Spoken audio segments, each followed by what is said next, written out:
Good afternoon, all you lovely people, and welcome once again to the official topic talk. Please like, share, subscribe, and ring the bell. So each time I go live or produce a content, you'll receive a notification and I'll get a view. Well, what can I say, people? This is all about the Decca shit show, and I came across this video from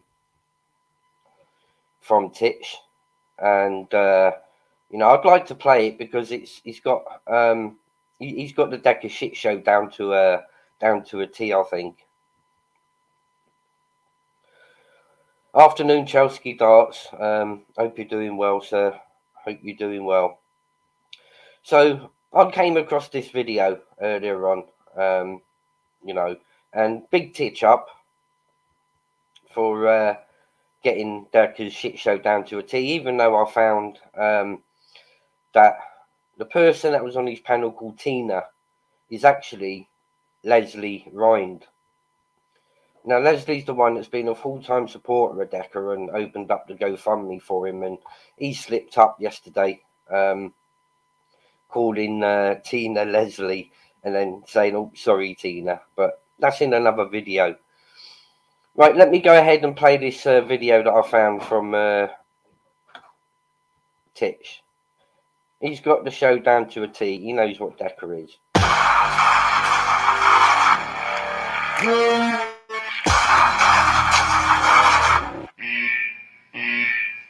Right, let's go. Right, first off, I don't even know where to start because it was so like I was thinking to myself last night, smoking a big canister, thinking, how the fuck did I end up in this circle of YouTube? Like, how the fuck am my name even in this circle? I came in this for music, comedy, fucking acting, fucking you name it, this cooking, like stuff. But anyway, right, we're gonna start with this Decca heavy thing, right? Let's start with this little bitch boy first off, yeah. Now, ever since this, so I don't really know much about Decca heavy. I've never really paid attention to it. I don't really give a fuck, yeah. All I remember was seeing was the video of him fighting that other Manchester youth, and I just wanted Decca to win because I thought that Manchester youth was a bit of a mouthy cunt and thought he was super gangster, where in my area in London he wouldn't walk down the street and be nothing, yeah. So basically, so I watched the thing. Right, first off, I'm going to start with Jockening. What's his name? Jockening. You batty man. If I listen Jockening, you are a certified batty boy. I have never been so traumatized in all my fucking life, yeah. I'm watching fucking Decca's live yesterday, and this Jockening boy comes on. I've seen this Jockening a few times somewhere, little noncy looking motherfucking old cunt, yeah. Right? I've never in my 37 years of existence ever seen a man wank in my fucking life, yeah. Last night traumatized me, yeah. I'm watching the screen and this Jockney man that comes on this Jockney man, yeah, right. Jockney Sparrows are fucking ill. Listen, Jockney, if you're watching this or you see this or Clipper puts this up, if I see you in South London, I will slap the shit out of you, and I will tell every man your age, all the Millwall boys, what you are, you little nonce. That's a batty man to me. Why would you even want to look? I couldn't ever click on nothing showing me a dick, yeah? You could have put a lot, you could have said a lot more things, you could have came on the camera like a little fucking... So I'm not sure if he's relating to the porn bomber here, where he's saying Jockney. Maybe they've gone on Jockney's channel and produced this video, but I haven't really seen it, so I don't know to comment. So put a pic and put some video up of some man wanking. Well, get out of here, you fucking weirdo. You're listen, where you from? You're not from London, mate. You might live in London. You're not one of us, bro. You're not one of us. Get out. If I see you in South London, I'll slap you. If I see you anywhere in London, watch what I do when I pull that camera up. You fucking nuts. Imagine all the people that seen that last night. Do you know what I'm trying to say? I've never, in 37 years of my whole entire life, ever seen a man wanking before in my life. That was, I couldn't believe what I was seeing. I was like, whoa. Whoa. Do you get me? Alright, cool. Fuck him, because he's a weirdo. Let's get him straight off the equation. Now, this Decca Heggie, right? I don't believe him. Now, let me tell you something, more people. Let's keep this shit real. Decca, and I hope you're watching, because I could ease right now. See, now this guy burst onto the scene, Titch. I'll put his channel link in the description. He burst onto the scene, but you know, he's a guy. He keeps himself to himself, and you know, he's from South London. And he seems like he's got this right off to a T, like right from the offset. You know, he doesn't believe Decca, which I'm glad that he's seen Decca for what he is. But go on YouTube, put your name and you get thousands of views, but I'm realer than that, rude boy. Yeah. You're all a bunch of bitches. The big fighting men that you claim to be, so hardened in life, such a life, such this, such that. You're such a bunch of bitches. You're bitches. I know 14-year-old boys with more fucking minerals and more manliness about them. So let's get onto his live yesterday, because I thought that was hilarious. First off, to comment on his fucking chat, you gotta pay 99p. Sign me up. Listen, all the trolls in the world, all the trolls, all my hate. See, this is Decca down to a T, begging for money, you know, and putting it as all members only. That's forcing people to pay 99p just to talk to a beast. Come on, people, wake up and smell the coffee. Listen, you can come and comment, call me waste man, call me dickhead, call me fucking whatever you like, yeah. South London prick, whatever, yeah. But give me 99p every time you comment. So he's making money automatically, yeah. And then he starts by saying, "Oh, I'm gonna give everyone a fair run. I'm gonna give everyone a fair." No, he controlled conversations to his own. He was trying to listen. I told you, it's a bunch of people with mental health on these shows, so it's easy to manipulate them and guide them in certain directions. Now, I'm glad that Titch is pointing this out, because it's a very, very valid point there. You know, vulnerable people have got to be vulnerable to pay 99p just to speak to Beast on a chat, and this guy's very wise. Big up, Titch. Listen, I see with bare channels. Don't get me off my box today, my people. I'm in a good mood, yeah, and I'm coming back. So first off, you've got to pay £1 to comment, so you can't comment and say what you really want to say, so you're limited anyway. Do you get me, yeah? And then, like I say, every person that come on that channel that didn't agree with him, he cut them off. Yeah? Now that's not debate.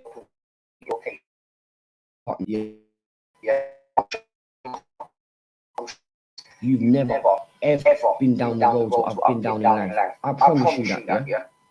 Never. You've never stood trial for what I've stood trial for. You've never been jailed for the things I've been jailed for, and you've never witnessed the things I've seen. I've been in nearly 24-hour police interviews.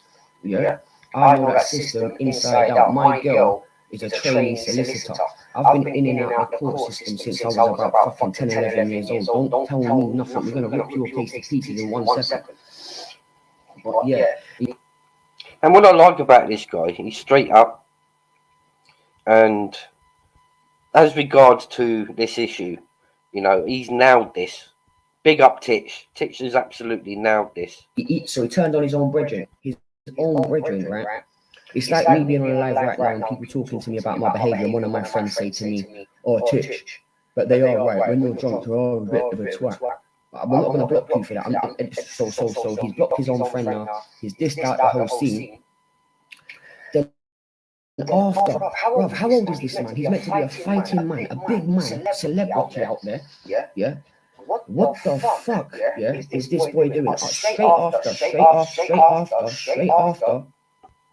I don't even know who Flavors is, bro. I don't know who Flavors is. I don't even know who this Flavors is, bro. There's so many new people right now. But like I say, yeah, he cut his own friend off. Yeah, he cut his own people off. And then the first thing he done when he come off that live was putting posts up going, "Block this person, unsubscribe from this person. I'm not coming on YouTube no more." The whole toys went out like, "Fam, that is a bitch." In London, we deal with things differently. Like people not being funny, yeah, but people a bit further up north, mate, they're a bit touchy-feely, aren't they? They're a bit fucking sensitive, aren't they? So he's acting like a bitch, and I'm thinking, wow. So we've got Jockney now, yeah. He's just shown himself up to be the biggest cunt I've ever seen. I didn't like the look of him from the first time I fucking seen him. PP, go bust his head in, bro. Yeah, right, so Decca, let's go pick your case apart. Afternoon, Freedom. Afternoon, Cindy Collector. Hope you're doing well today. First off, just while it's fresh in my brain, you've got to remember I'm red and I'm smoking it. It's early in the morning. People, and I've not really had a lot of sleep. Let's get down to it. They were talking about certain things in a statement that the police and the government would never get wrong. Yeah? That's a lie. That's a lie, for number one. I know that's a lie. So, a few years ago, about 5-6 years ago, I got banned from the street. I got banned from the street in Devon, yeah, for 2 years. Now, I got caught on the street and arrested. Yeah, now when I got arrested, I went to the police station. When I got to the police station, they're trying to do me for breaking my bail condition, my order conditions not to enter this street. Now, on this piece of paper, they spelt the street's name wrong. So I've seen this piece of paper and I turn around to my solicitor. This is on my grandmother's life. This is on my grandmother's grave. This is on my best friend's grave, yeah, who really got murdered. I tell you about murder, yeah. So, yeah, I've sat there and my solicitor passes me this piece of paper and he goes, Titch, I want you to read this piece of paper and I want you to tell me what you... Afternoon, Paul C. Now, this guy is spot on with everything he's got to say. And I like the way he's gone to the depth to let everybody know his feelings and thoughts, because he's got this situation with Decca and his lives right down to a T, this guy has. Big up, Titch. I'm not shit, mate. I've read this piece of paper. Hang on a minute. That's not even spelt the right way of what the street's called. My solicitor went, exactly, Titch. So you don't know what street you're banned from because it's not the right spelling of the street. So I went to court. That was it. The same day or the next morning. I went to court anyway, yeah, because I went to court. Turned round to the judge and I said, Judge, not my fault, mate. Your paperwork says to me I'm banned from this street, and the street I was on is not the street spelled correctly. And I walked straight out of court. And like my solicitor said, if the 3-4 letters would have been right, I'd have been sent back to prison. So I don't want to hear about all of this, all of that, because that's, listen, the police. See, whereas Dickie was saying yesterday about, well, there's spelling mistakes on it. I mean, Titch has hit this one right nail on the head. You know, he's had a spelling mistake and he's worked that to his advantage with his solicitor's help. And instead of going to jail, he was let out on a technicality due to the spelling mistake. So, like I say, he's nailed this right to a T. Police make more mistakes and more fuck-ups than anybody. Secondly, yeah, I get what you're saying, Decca. Now, I actually agree with one thing you do say, like, who the fuck is anyone on this internet for me to show my life to and show my acro and all of this? Brother, you don't even need a fucking acro. This is a lot of fucking... don't fall into these dumb asses, yeah? Right. I get it, Decca. You're saying that everything they're saying about you, Decca, you're saying everything about what they're saying about you is wrong. There's an acro going around, you're saying it's totally wrong. Man said to you yesterday, they will go to a solicitor and see if they can verify it. You're not giving them permission to do that because they've not got the credentials or whatever whoever you think you are with credentials. Yeah? Bro, you're chatting, brother. You're chatting. Let me tell you something. You keep saying, why should I have to prove myself to people? Why should I have to show myself? I get why. I get what you say. You don't feel you need to, bro. Let me tell you why you should do what you need to do. Yeah. It's like a couple months ago, about 2 months ago, I had these trolls chatting to me. Yeah. And I thought, fuck it. You know what? I'm just gonna do this one time. And one time only, I went to my probation office and I pressed live and I put the phone in my fucking pocket and I recorded the whole conversation, and my solicitor set the story straight about Titchy. I've got no convictions for battering women. I've got no fucking charges for nonsense. I've got no charges for nothing like that. I've never been in protection in jail. I've never ever suffered. I've been on some serious cases. So people. So these people can't tell me nothing. My brother doing 19 years in the pen right now, sitting in Garch. You don't tell me about the law, boy. So yeah, it's just a joke to me. So let's get back to it. I'm a bit mushy right now. Yeah, I'm trying to rip his case to pieces. But it's all a load of shit because So let me so I've gone to probation now. Set the whole scene. Shut my trousers up. That's why you do it, Decca, because Decca, you look like you're suffering mentally. Yeah, you look like you're dying. It's not looking good for you, bro. So, what's the best thing to do for your haters, your trolls, your career? Listen, if you set the story straight today and say, look, I'm innocent, here's the fucking proof. Walk into the police station, walk into probation, whatever it is you've got to do. Yeah, fuck the trolls, I know they're not important. But show them that and they will shut the fuck up. They can't say nothing to you. Then once you've shown your proper shit certified that you're innocent, bro, what can anyone tell you, bro? You can open your original channel again. Yeah, you can start doing your podcast again. You can start getting on with your life again because you haven't got this hanging over you. Yeah, I'm not proud of some of the things I've done, but I'd rather let you fucking know I've been involved than you think I'm some dickhead. It's like me now. No one can tell me nothing on this YouTube. No one can tell me nothing. No one can ever put no accusations, no bullshit against me. Everyone in my life knows what I've been through. Everyone knows what I've been through. And it's out there. That means I can go and do what I want. I can say what the fuck I like. I can make my videos. I can carry on with my YouTube career. I can carry on doing what I want. I can say what I want because no one can shut me down.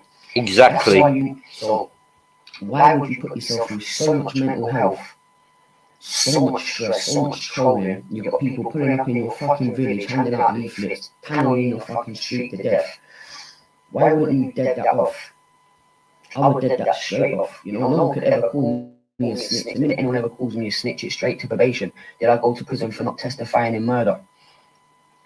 I've seen my brethren get killed, rude boy, yeah? And I'll never, that's for different times anyway, like, you get me, but and other things I've been done for, and things I've had to stand for. Listen, I've nearly lost us, bro. But don't ever tell me that the justice system ain't fucking about its correct. No, it's not. There's more loopholes, there's more mistakes made in the British law system than fuck me the job centre. Don't ever go there with me because I've got facts and I can put my solicitor on the phone right now. Yeah. And my solicitor will verify everything I'm saying. If you look on my Instagram pictures, you'll see a picture of me and my little cousin and my solicitor in Easton and Bristol. You get me? My solicitor used to come to the rice and beef shop, used to come Caribbean shop, used to come to the ghetto, drink some rum punch. I got different relationships with solicitors. Do you get it? So I don't buy none of your shit. But as for the 8 cases, I don't know about the rape charges. I don't really want to talk about them kind of things. But all I do want to say to people is that, alright, all I'm hearing, I'm going to say it real. If you disagree with anything, cool. I don't give a fuck. Yeah. I think everything else I've heard is a bit fucked up, but it's about him slapping someone on the arse in a nightclub and all of that. Bro, I don't think you've ever been to a proper dancehall rave in South London. I don't think you've ever been to a proper Jamaican pub before, yeah? What? The man will grab the girl up. What? You mad fuck, like, different cultures, different environments, different areas go through different things, you know what I'm saying? And if it's 20 years ago when we were like, I wouldn't be too, listen, if I slapped the girl's ass, I wouldn't be too bothered about that. Do you get it? Like, I wouldn't. Because that's to say, round, if you see a girl,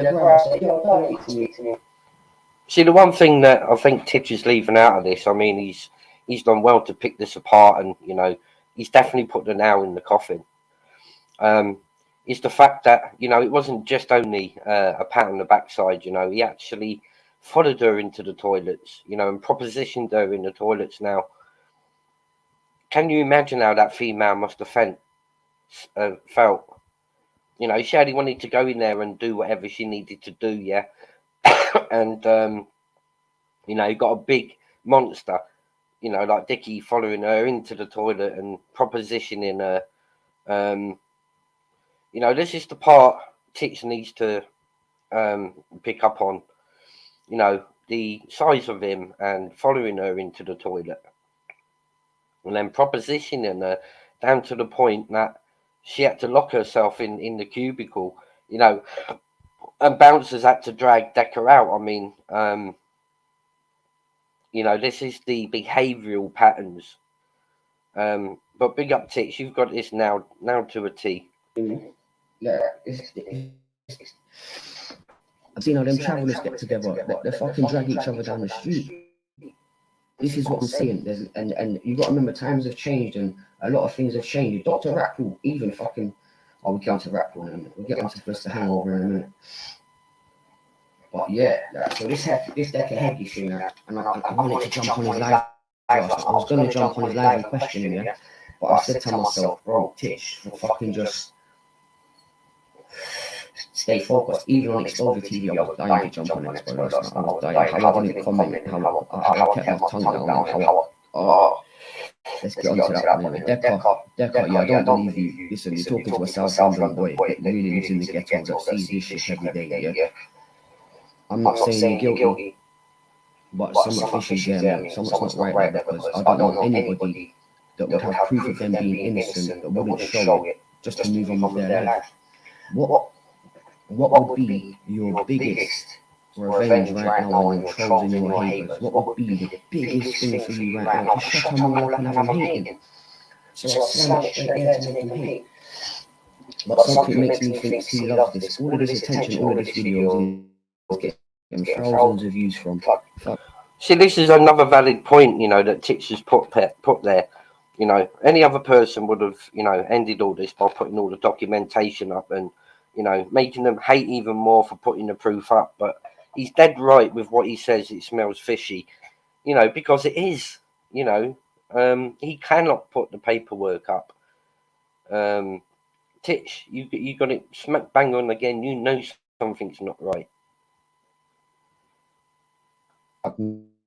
Me, bro, he's getting paid fucking a pound every time someone comments. He's making money off this shit. So he, whether he's guilty or he's not, he doesn't care. All he's in this shit for is the money. Believe me, my people, and this fame shit. Like he's a bitch. He might be able to fight, but he's a bitch. He's a bitch, and no girl's stronger than him.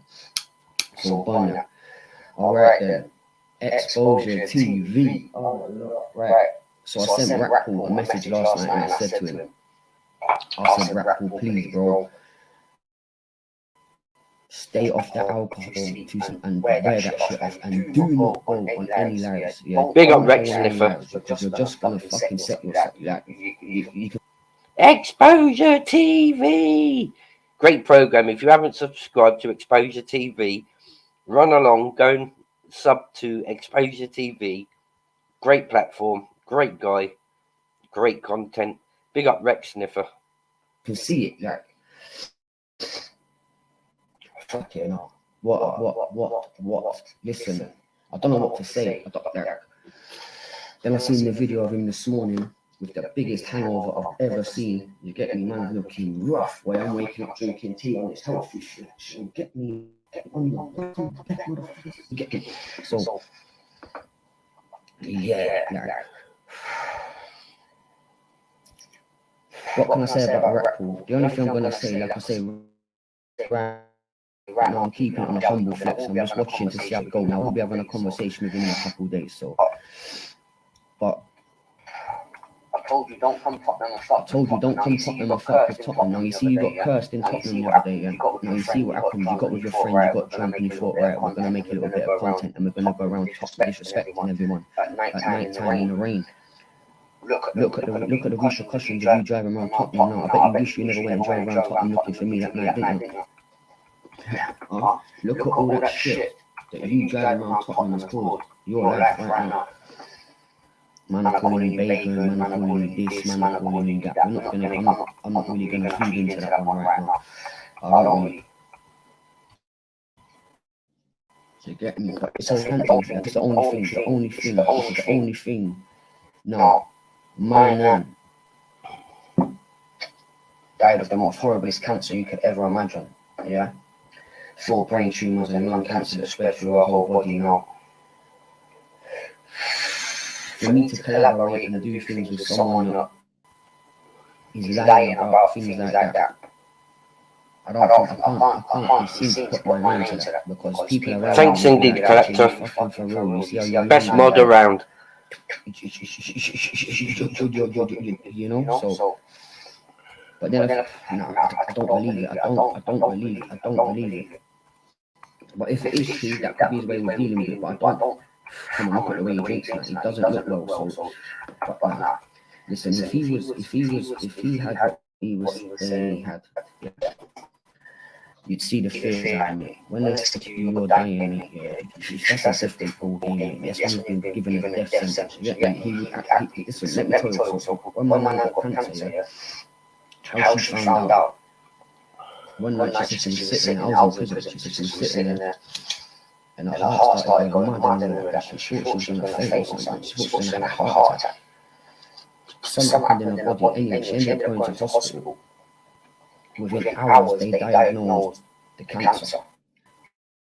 My nan was in for scans and treatment within weeks, but they would not listen. You would not get diagnosed with cancer and be left 3-4 months for a scan. It wouldn't.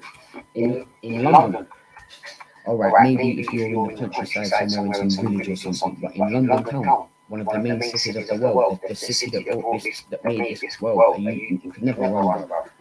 You'd be seen at St Thomas like that, King's Hospital like that, Euston Hospital like that, St fucking Mary, what's it called, the one in Fulham and Chelsea, and like, you'd be seen straight away. So, like last night, I was trying to be mature, like I'm still mature right now, because like I said, I did have a little plan for me in rap order, even though, regardless of anything, it would have been good footage, and, you know, it would have been hilarious, man, and especially what I've got planned is, unless he sorts that situation out. No, I can't just, you'll see my people when I do what I'm going to do, yeah? I can't take him on that mission with me, and I can't take him on that trip with me that I want to go and do, that I've always wanted to do in my life, if he's talking that shit, because the people that, yeah, you're going to see my people, you're going to see. So, I don't know what's going to happen to him right now. I think something's going on with him and his girl, because I don't know. I'm not going to get into his business because the one thing, rap cool, if you're watching, big up to yourself, because I told you yesterday, bro, just keep my name out your mouth for a minute and just give me a minute and let me rest, and you did. Whenever you mentioned my name yesterday, you didn't feed into it. I watched the videos yesterday, you told me I'm a little homie, you told me you want to do videos with me and all this shit, you get me? But rap cool, bro, I represent South East London, bro, I represent a whole different sector, bro. You got to come on, bro, this is London, bro, we can't, like I say, the things that you are doing right now is making me what I can't, not even if I wanted to, I couldn't put myself associated with that. Because one thing I learned last night, Decca is meant to be what's Decca's channel? A mental health channel. I'm the new mental health channel when I come back on YouTube December 20th. I'm the fucking new mental health channel. What the hell? What the fuck? He's got mental health. He's on the what meds is he on? I heard him last night saying he's on diazepam. He's on this, he's on that, he's on the government meds, mate. So Decca's on the government meds. All he ever tells you to do is go to the gym or get in an ice cold bath. Wow, that's helping. Look at your deterioration. How are you going to help anyone with mental health when you're deteriorating and having mental breakdowns and acting like a bitch on camera? And you're meant to be there for people in recovery and people with mental health and people that have been bullied. Bro, get up to there, bro. And you sit there talking about trolls, but the minute your own brethren just agreed with somebody else, yeah, you started trolling him. What did you say?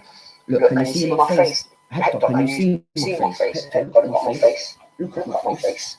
Look at my face. Can you see this beautiful sexy South London face? Can you see this face? I heard you go to someone online last night. Show me your face, I'll screenshot it and I'll put your face out there and get you targeted. Target me, bro. Target me, bro. Don't target me, bro. Put a dot on man, bro. You silly cunt. You silly cunt. You silly cunt. And then he's begging rap cool again, like, listen, none of these have got no loyalty to each other. This is one thing I've learned, I don't trust no one on this YouTube, yeah? Because they're probably all talking behind the scenes together. Most of this shit's probably already planned beforehand, you get what I'm trying to say? Yeah.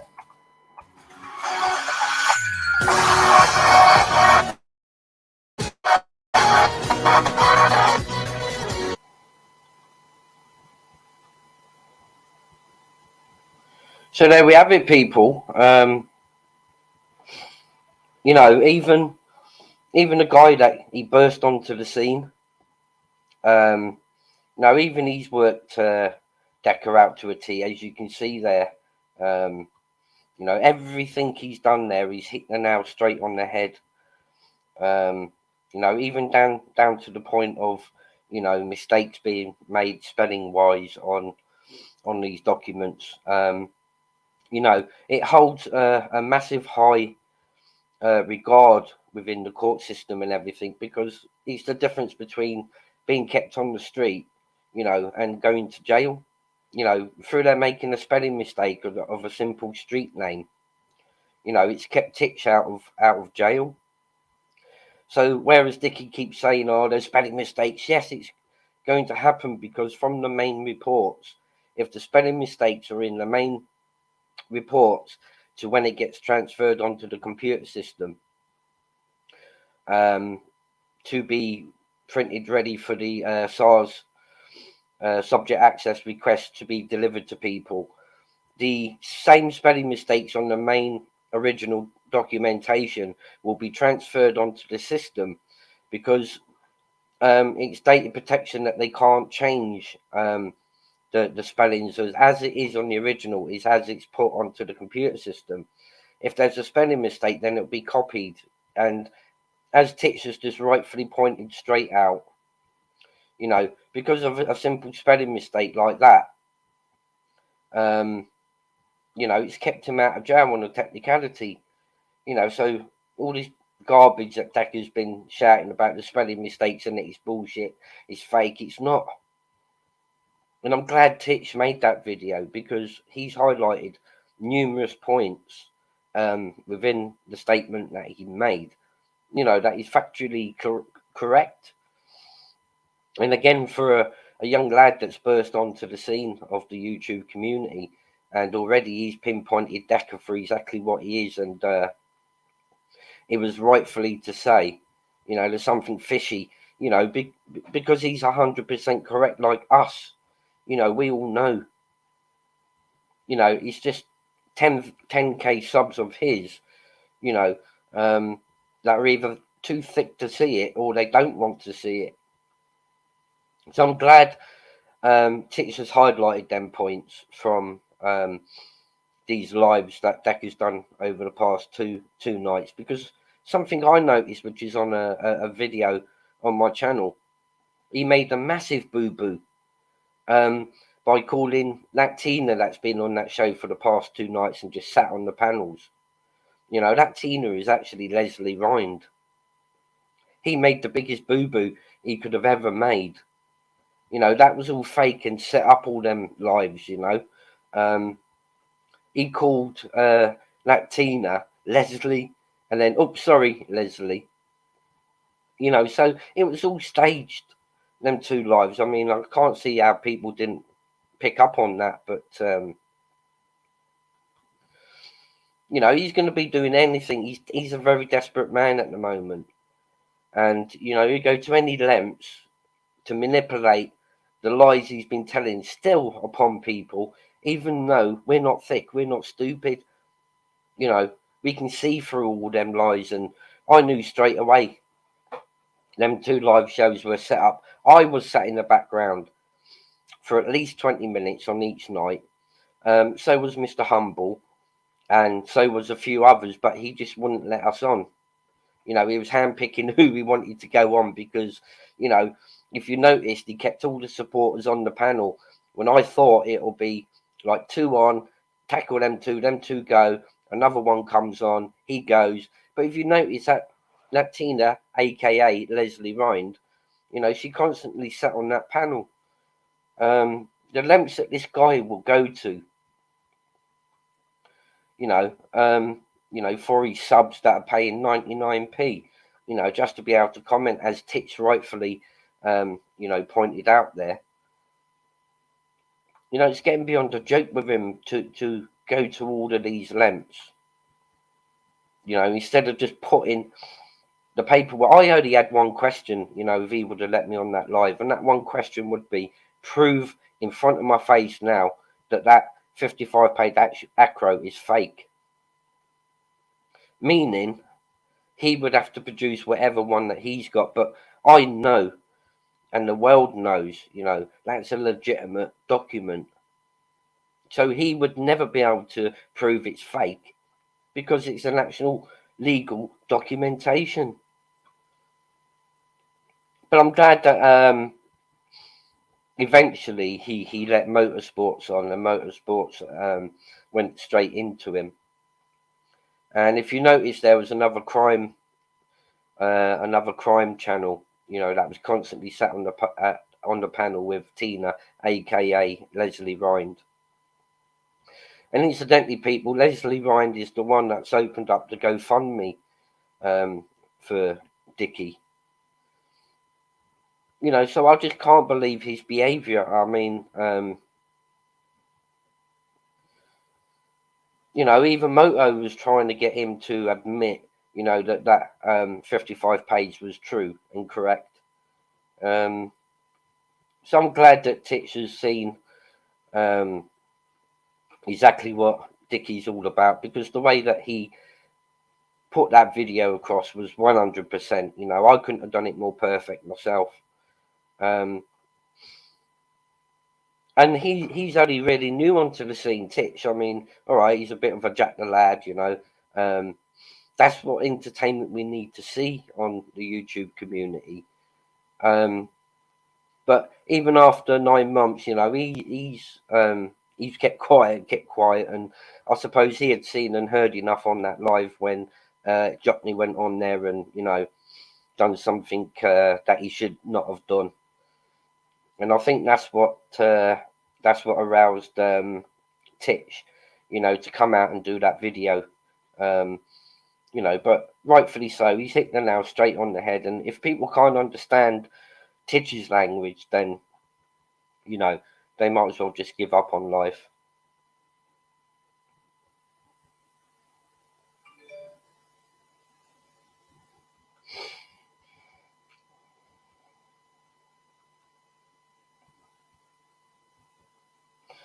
But yeah, I mean, if it weren't for the likes of the Humbles and the Motorsports and the Dodgy Daves and, you know, all of these people, and to be quite frank with you, you know, I couldn't care less, you know, what convictions people have got, as long as it's not anything to do sexually, anything to do grapey, anything to do on that side of the world.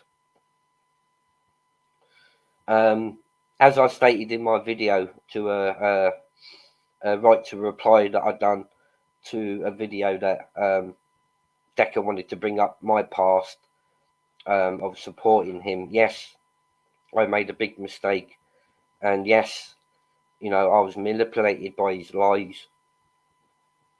But the moment, you know, that I knew what he was, you know, I distanced myself from him. And like I rightfully said in that video, I do not align myself with anybody in the world, you know, that has them sort of convictions. Only somebody of that same caliber would keep and align themselves with somebody with them sort of allegations on their record.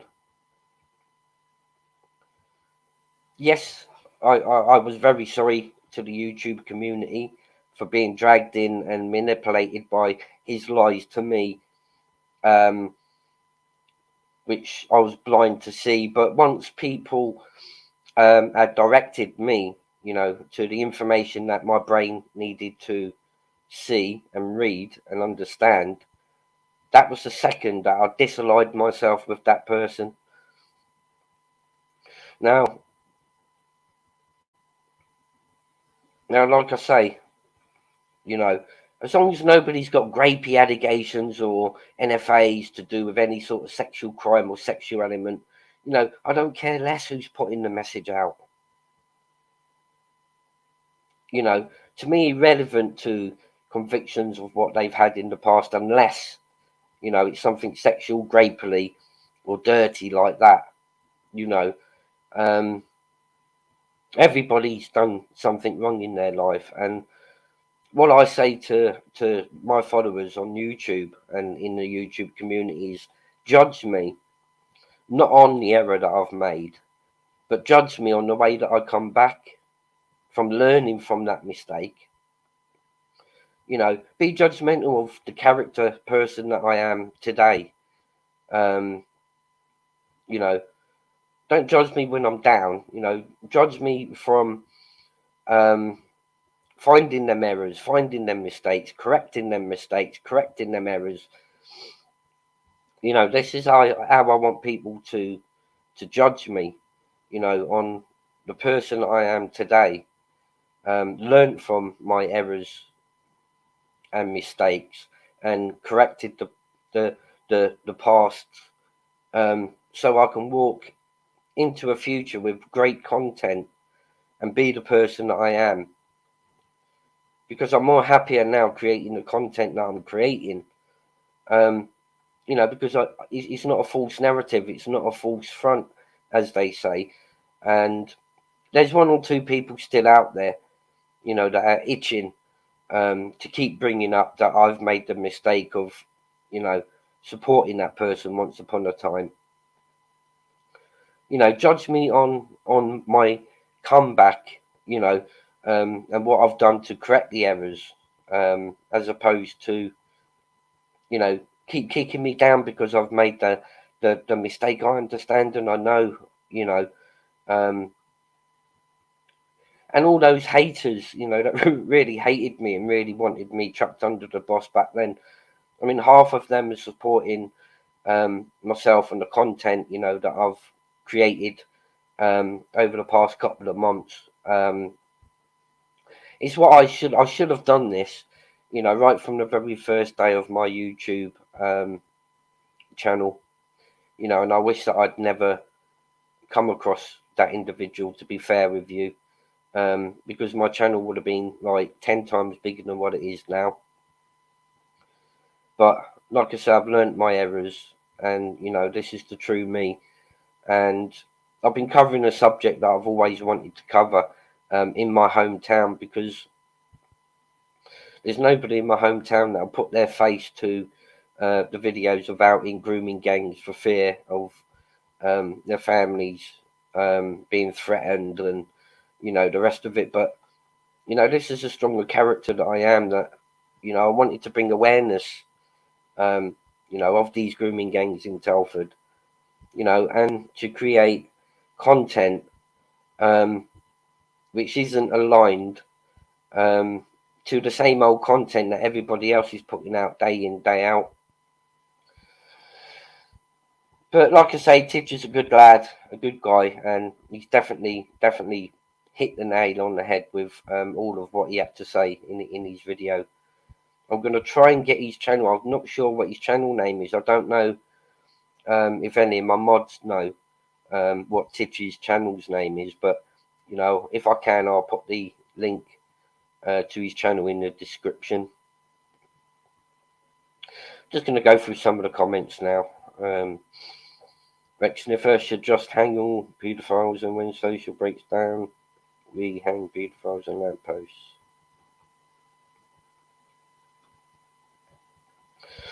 You have apologised for what you did and have moved forward.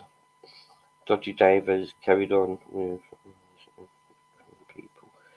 Yeah, but the thing is, Venom, I mean, we've all made mistakes and errors, you know, that we absolutely regret. And you know, Dave's owned, you know, what he's done. I've owned what I've done, and I don't just look at it from the point of view that just because I've owned, you know, my mistakes and my errors, that don't give me a just pass for people to, you know, not like what mistakes that I've made. So I don't expect everybody, you know, to appreciate my apologies as such, and you know, let bygones be bygones. I mean, you know, I'm still expecting, you know, there is still one or two people out there, you know, I can name them now. You've got Radio Fumin, and there's another channel, you know, that's still trying to bring me down because, and drag me back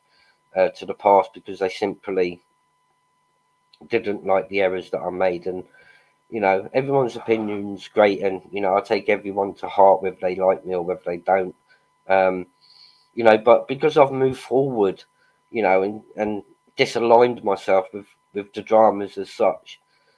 People can say, you know, I haven't changed as a person because every now and again I'll produce a video like this, but you know, it blends in with my channel of bringing the awareness of the grooming gangs in my hometown. You know, and like I say, I'm not scared or worried about the repercussions, you know, from these grooming gangs in my hometown, because you know they simply can't get at me. That's it. Real Response TV. Everyone pop on over and give Real Response TV a sub, please. Great channel, great lad, great guy. And I'm going into London over the next couple of weeks. You know, and I'm going to try and get a meet up with one or two guys if I can get the link sent across and speak to these people. You know, I'd love to meet up with them while I'm in London for the couple of days that I am.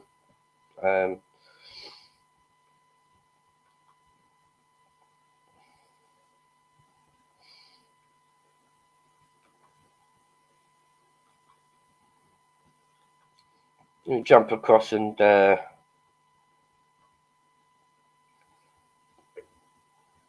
sure I'm sub to his channel.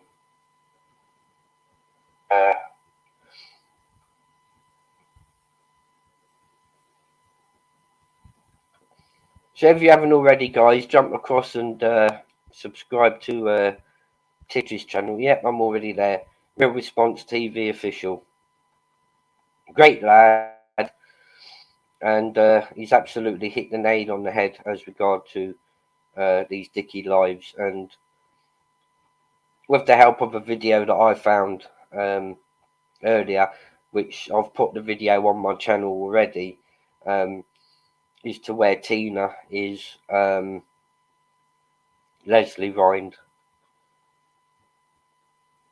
The extent that this guy goes to, you know, is unbelievable. You know, everybody should have realised that he weren't going to do them lives, you know, just to let people on. You know, it was never going to be fair. You know, everybody should have realised that. You know, there was more to it than just a case of like letting a few people on. I mean, he's done it just for the sake that his subs are going down, his views are going down, and that means in terms of his money's going down. So he thought again he'd con everybody, telling everybody to spend 99p and sub to his channel. Well, his channel's all money orientated. I mean, at the moment, you know, I've got enough to monetize my channel. You know, but I'm holding off from doing that because, you know, I'm not about money. You know, I'm about getting people's messages out there. I've had a couple of people that have confided in me enough to come on and, you know, want to do an interview on my channel as regards to, you know, what's happened to them in the past. And, you know, I'm very, very grateful for that. And also, you know, I'm really, really, really grateful for people like Alex Kearney, AC Coming Back to Life. That's another great channel. So if you guys haven't subbed already to AC Coming Back to Life, pop on over and look at Alex's content. You know, it's great. And I'd rather be doing it for this purpose, you know, for bringing the awareness out there. I put me back on the line, you know, by covering the grooming gangs in Telford. But, you know, like I say, it needs to be said, should be a few more channels popping up as regards to bringing awareness and keeping it to the forefront of people that go through child sexual exploitation. I've done a video yesterday highlighting the Holly Project in Telford, which is a survivor-led organisation which gives the help and the support to survivors of child sexual exploitation. So it gives them somewhere to be able to go to feel safe and to receive that support if they didn't want to go to the police, which I've advised, you know, first and foremost to the police. But if they feel that, you know, because of the failings of the police lately, this organisation, it would be the second port of call for them, which there's a video on my channel which I've done yesterday. If anybody feels the need, you know, that they need that support for them or for their family, all the information's in that video that I've done yesterday.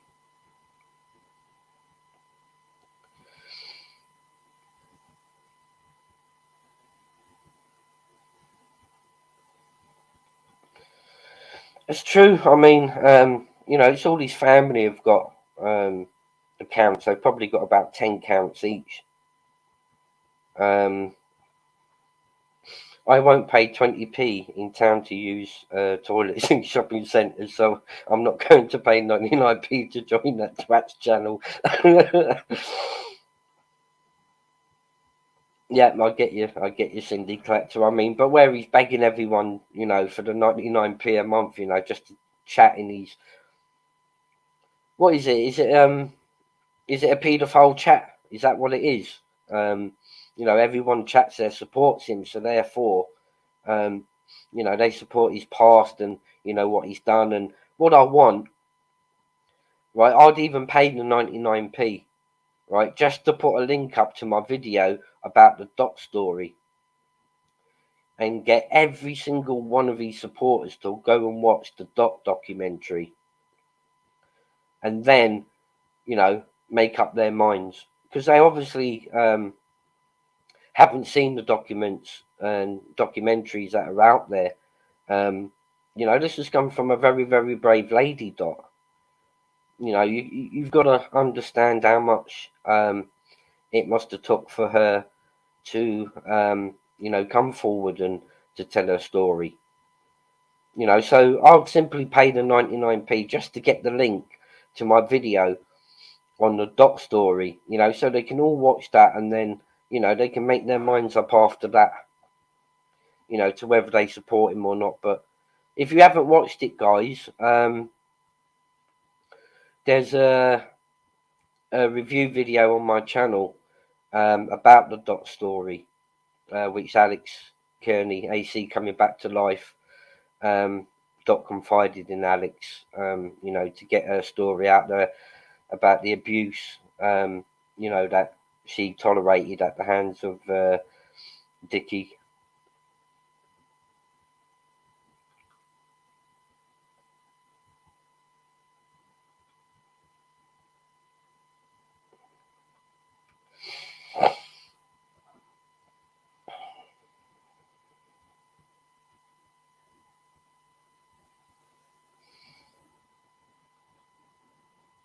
Just go home, right? Say a prayer. I hate sorting new phones out. They won't, Steve, because they're brainwashed. Yes, you've hit the nail on the head there. All I can say, they've got no morals, and you know, for every female, you know, that's, you know, a subscriber on his channel, you know, they're all must be vulnerable in one state or another, and at some point, you know, Decca will take advantage. Decca will take advantage of you, vulnerable people. Mark my words, you know. I'm not vulnerable, but you know, I did get manipulated with lies. You know, but people, I saw the truth. You know, and if I can, and at times I'm as sick as two planks, and if I can see the truth, you know, anybody in the world can see the truth.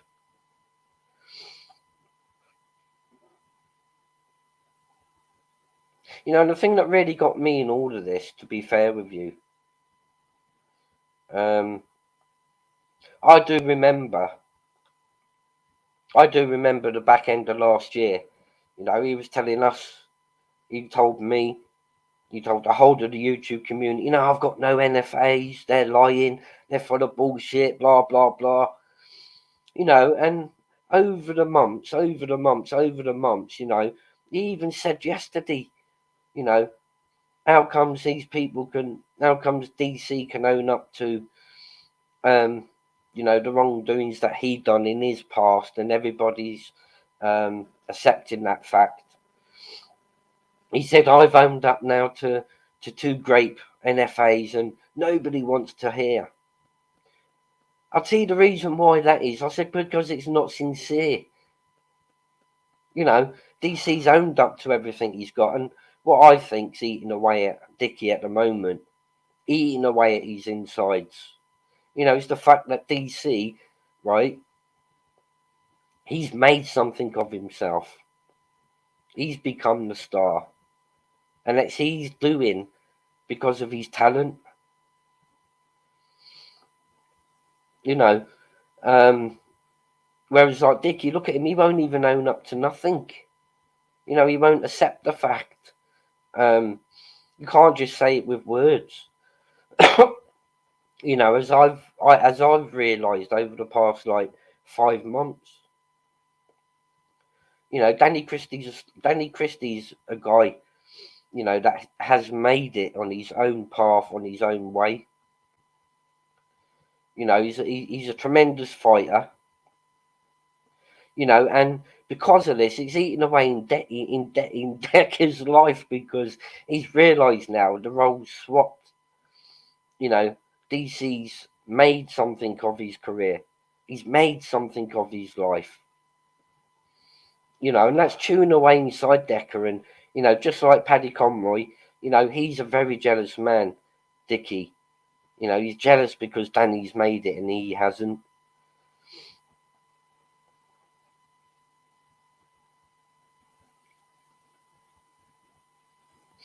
You know, and the best advice I could ever give to somebody like Dickie and his supporters is you owe it to your subs, you know, to come clean. You know, you owe it to each and every one of them people that paid up 99p, you know, like idiots, wasting their hard-earned money, you know, on a sex case like you. Whereas that 99p can be put to a charity, you know, that's run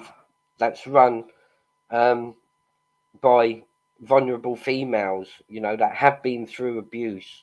You know, go and give your 99p to their channel. That'd be more worthy, you know.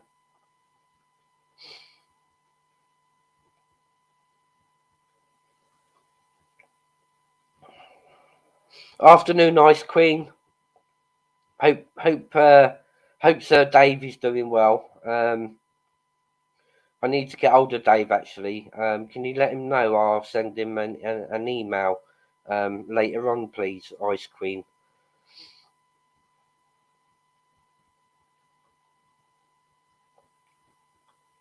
But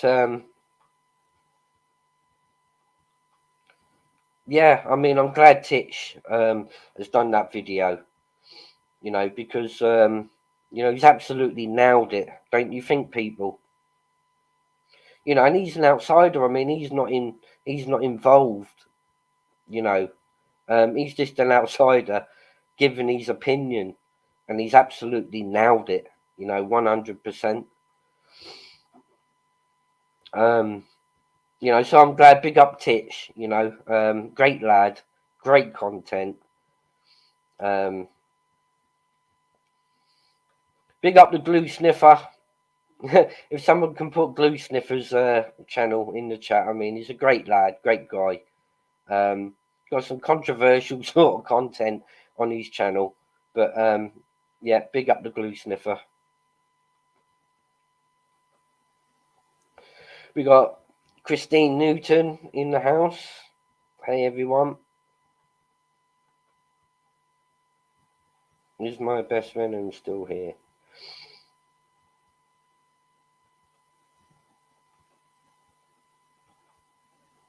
Yeah, and I mean, I hate to be sat here, you know, making also put Ice Queen's link in the chat, please.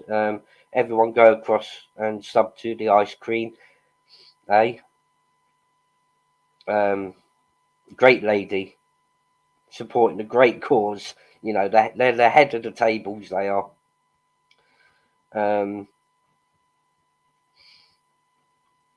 You know, you might not agree with with all the Titch's content, but you know, he's absolutely nailed this one, people.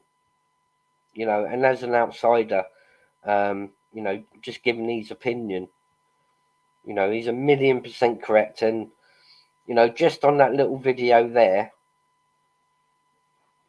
you know, he's explained what some questions that these divvies, you know, keep putting. Oh, they made spelling mistakes, so it can be fake. But just rewatch this video after. And for you naysayers out there that realise, you know, when you make spelling mistakes and paperwork, it's costly. And, you know, as you can see, solicitors like to use it to their advantage, you know. And just because they spelt the name of a road wrong, it gets people out of jail. You know, this is what these idiots and thick asses need to understand. Please be aware there is a Cindy type doll's head in.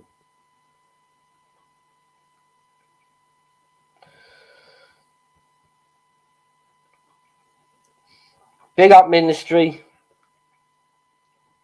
If any of me mods are there, they can put Ministry of Madness's link in as well, please, guys. Great channel. He does some great lives, and he has some great people on his channel. I'm just putting a link out there in case anybody wants to jump on.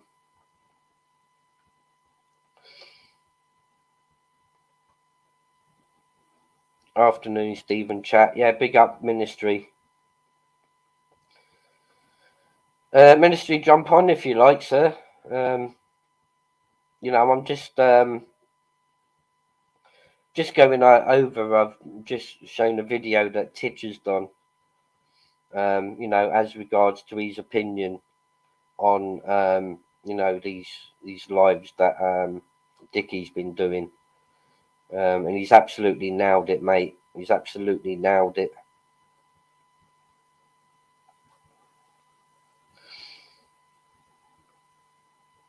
Rex, I miss Secret Blackburn's lives most of the time as I'm usually at work.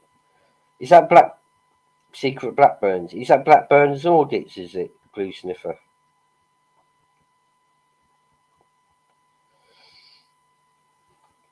Jump on, Ministry, if you've got 5 minutes. You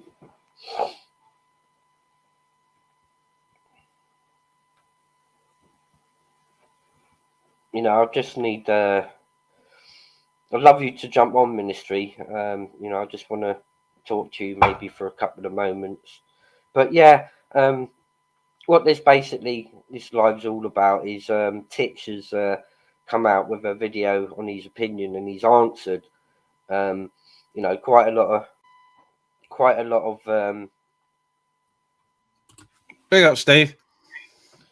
Big up, Ministry. Yeah, basically what I've done me live on Ministry, I came across a video of Titch, and he's absolutely hit nail on the head about these lives that Dickie's done, and he's highlighted, you know, quite a few points that people were questioning as opposed to spelling mistakes. And, you know, he's done a terrific job, you know, with highlighting these facts.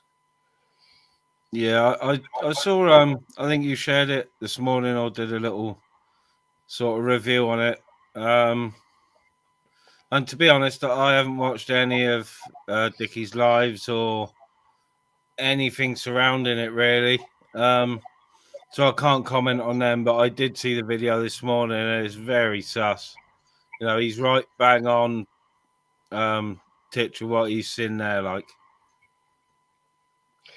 I mean, I didn't really want to come on and, you know, do this today. But the only reason I did is because I came across a video that Titch done, and as an outsider where he has nothing to do with anybody or, you know, channels, he's basically done a video with his opinion, which if you go back to the beginning of this one, you know, he's absolutely nailed it. Whereas a load of people were questioning spelling mistakes, but he's actually, you know, put it to a T.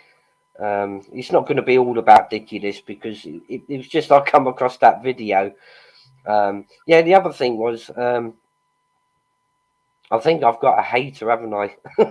Yeah. Radio Fuming jumped on mine yesterday after you'd gone. He jumped on. He said, "Steve set up a live about me." He said, "Fucking blah blah." So, but he was on for about 5 or 10 minutes, and he like said, "Oh, hope you don't mind me putting the comments." And I said, "No, as long as it's not, any sort of doxing or any of that sort of thing, you can you See had what the it is? opportunity to come on panel. I asked you to come on panel. I said to him, the offer was there. The offer was there from me and from Steve. There was nothing thingy about it. He had every opportunity to come up and say his piece. Like, I mean, I didn't expect everybody, to come round, to notice that, I've changed, and I wanted people to judge me on how I am now, as opposed to, how I was before.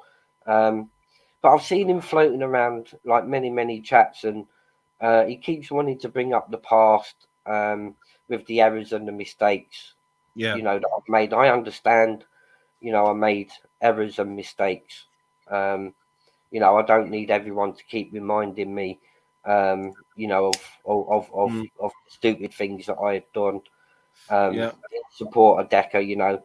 But he ever since, whoever it is behind it, he wants to constantly remind me of these mistakes and errors, and everybody's got their opinion about me, which I take to my heart, whether it's good or whether it's bad.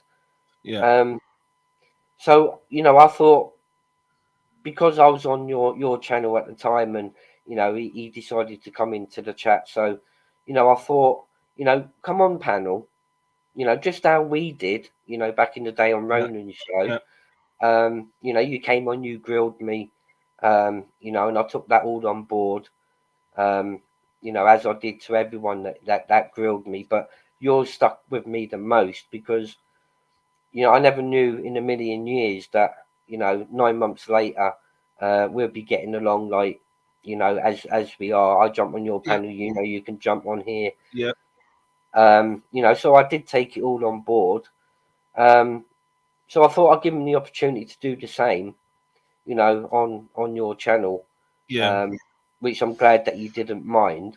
And I know you also gave him the opportunity, to come on, for him to yeah, clear the airwaves. He could have told me what he wanted, in whatever mannerisms he would want to put it to me at, and anything he had to ask, I would have answered honestly, hoping to clear the air with that individual. But, yeah, for some reason, he didn't want to, and, wanted to continue, like, putting it in the chat. So, I thought yeah. I best disappear.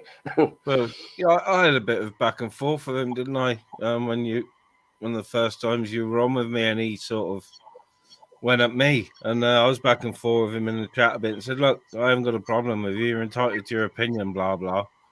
And I was on a panel, and he jumped on, and we cleared the air. Um, so to the point where now he feels he's only jumped. That's it. Yesterday was only the second time he's jumped on, but he feels he can click the link and jump on. Mm. Um,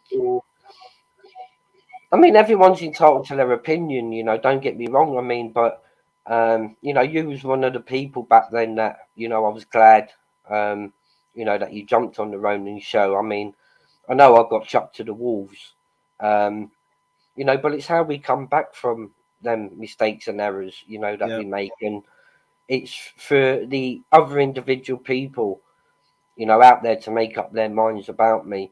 If they feel that I haven't changed, then, that's their excuse me. opinion. Yeah, If they think I haven't changed, then I need them to come and put to me, so I can understand, the way that they feel, yeah, for me to be able to rectify any problem that anybody's got, still out there with me. And he yeah, obviously isn't ready, to tackle me in that respect. But, I don't appreciate him going into different channels' chats, and putting these words in the chat when, yeah, I'll give him every opportunity, whether it's on your panel, on my panel, you know, or somebody that doesn't mind, you know, that to happen on, you know, just so I can clear the air with the person. Yeah. I'd never come across him until you know, the bit of back and forth I had with him. So obviously, because I wasn't following the old DH thing very closely back in the day, he was probably around then and following it very closely, is what I'm getting from it. Far more closely than I ever did.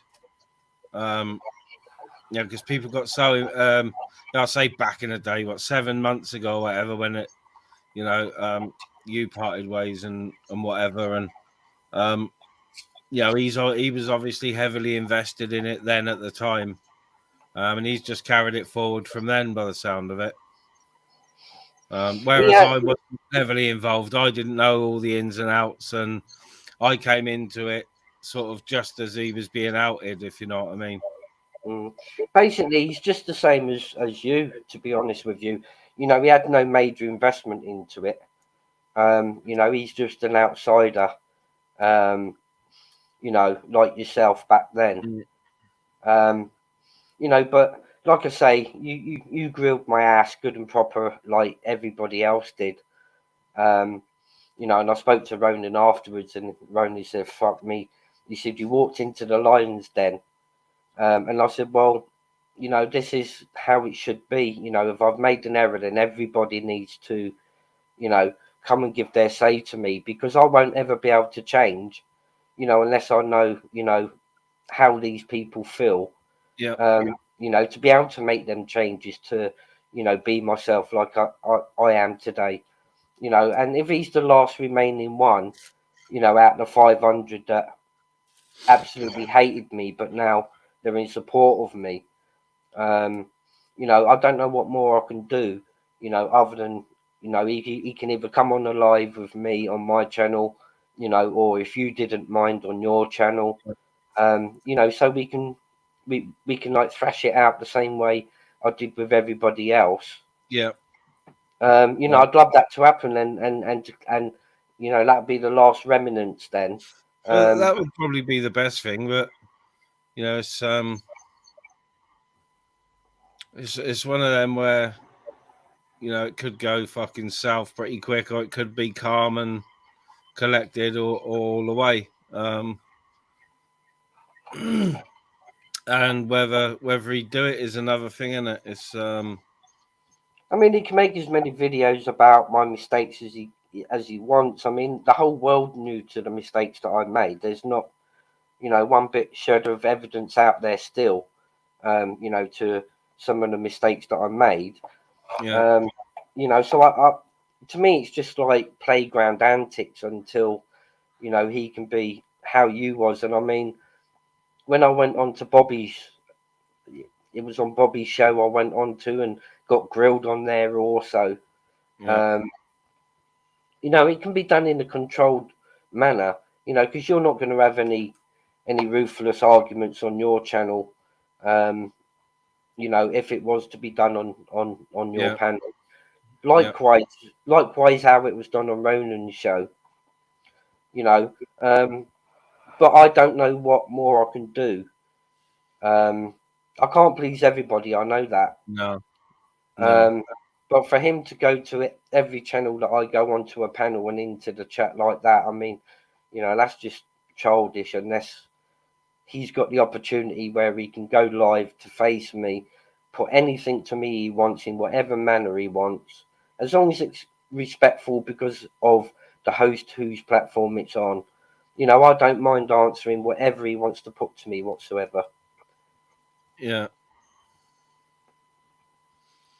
You know, I yeah, did expect one or two, you know, not to have the opinion of others. And, you know, a lot of people said, I'm not going to make an opinion, um, you know, give me time.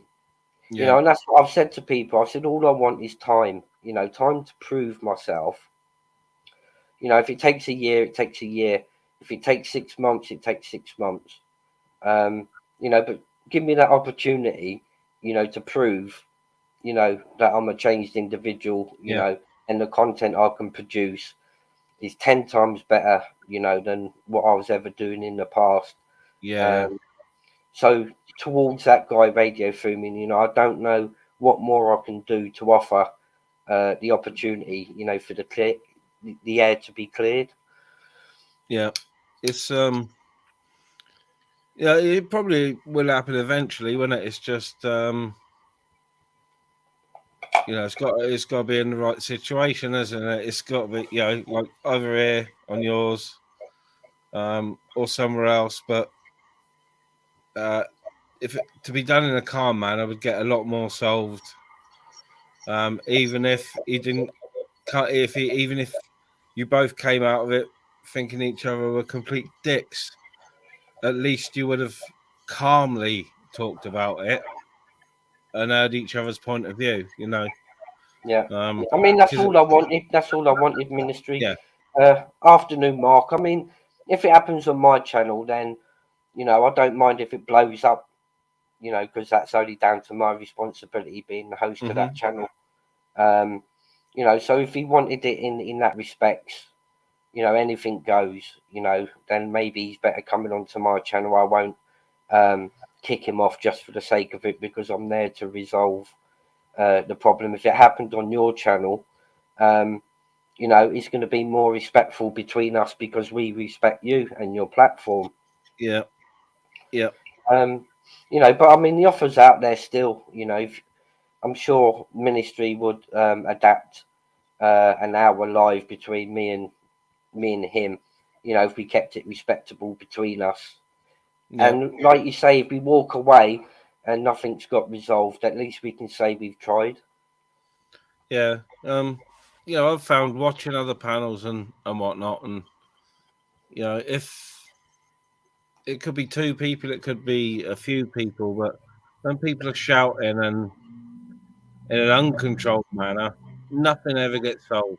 Nothing gets solved. It only gets solved with some clarity, which means people allowing the other person to talk, put their point of view across, and then give their opinion on it, and you know, I a mean, lot more I'd solved love it to in be a calm exactly how manner. it was on Ronan's with me and you. Yeah, You know that. You know, I came on with no opinion of you. That was the thing. I just, you know, I knew a little bit, but you know, I just wanted to ask certain questions. You know what I mean? But I didn't come on with any sort of you clouded had no opinion malice. You had from no anybody else. malice. You know, I mean, you had no malice about you that day, whereas you no, could have. no, no. Um, all right, I'll say you grilled my arse. I mean, because you did, because you got to think of the questions that you asked me, and Yeah, yeah, you know, I gave you know, the answers that I felt at that time was like correct. Okay, yep, I went off a little bit when I refused to give, you know, apologies to like an individual, which probably yeah, was. I'll deal with that differently now. You know, I'd give the apology, you know, to that individual. Um, you know, but which yeah, that's how it should be done, really. You know, so that's why maybe I felt on your platform, you know, because me and you have done that. You know, and he was on your platform at the time in the comments. You know, I felt, well, if he had jumped on that night, you know, it could have all been resolved. Maybe not. But at least we could say that we tried. yeah, yeah. Yeah, I'm in a bit. I got a bit of stick for last night for letting Gamer on, but Oh, yeah, a few people have said, "Oh, don't worry about it." You know what I mean? But I did get a bit of stick for letting him on, and it was a bit justified because I well, didn't really know all that had gone on. I hadn't watched his ex on the cesspit. same as me. I mean, Rob's told me, like, see, Rob's a good guy. He fills me in, Yeah, you know, in certain situations, and he does it just for the respect that I don't get dragged into stuff that I was frankly into last year, sort of thing, and you yeah, know, I can steer clear, give my opinion, and disappear, sort of thing.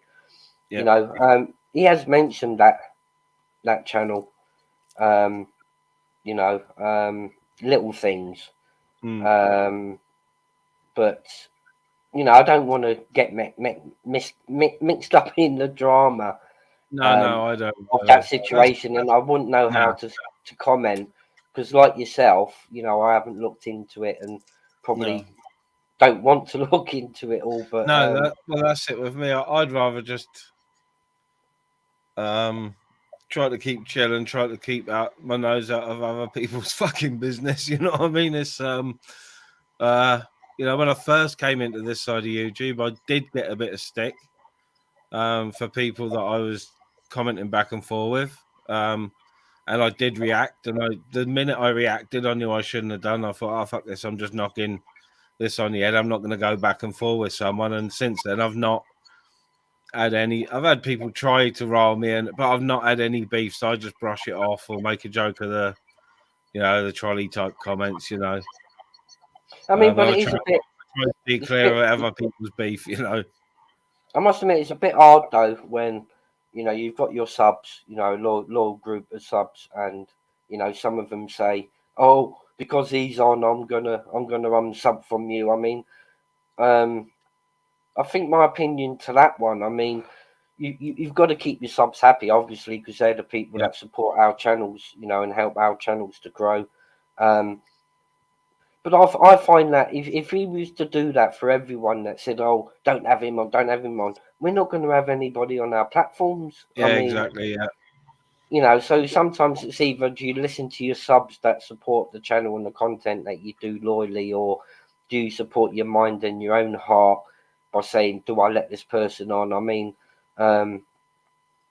people have said to me, "What are you talking to him for?" And my answer simply is, well, your argument is with him. I'm not involved in your argument with that person.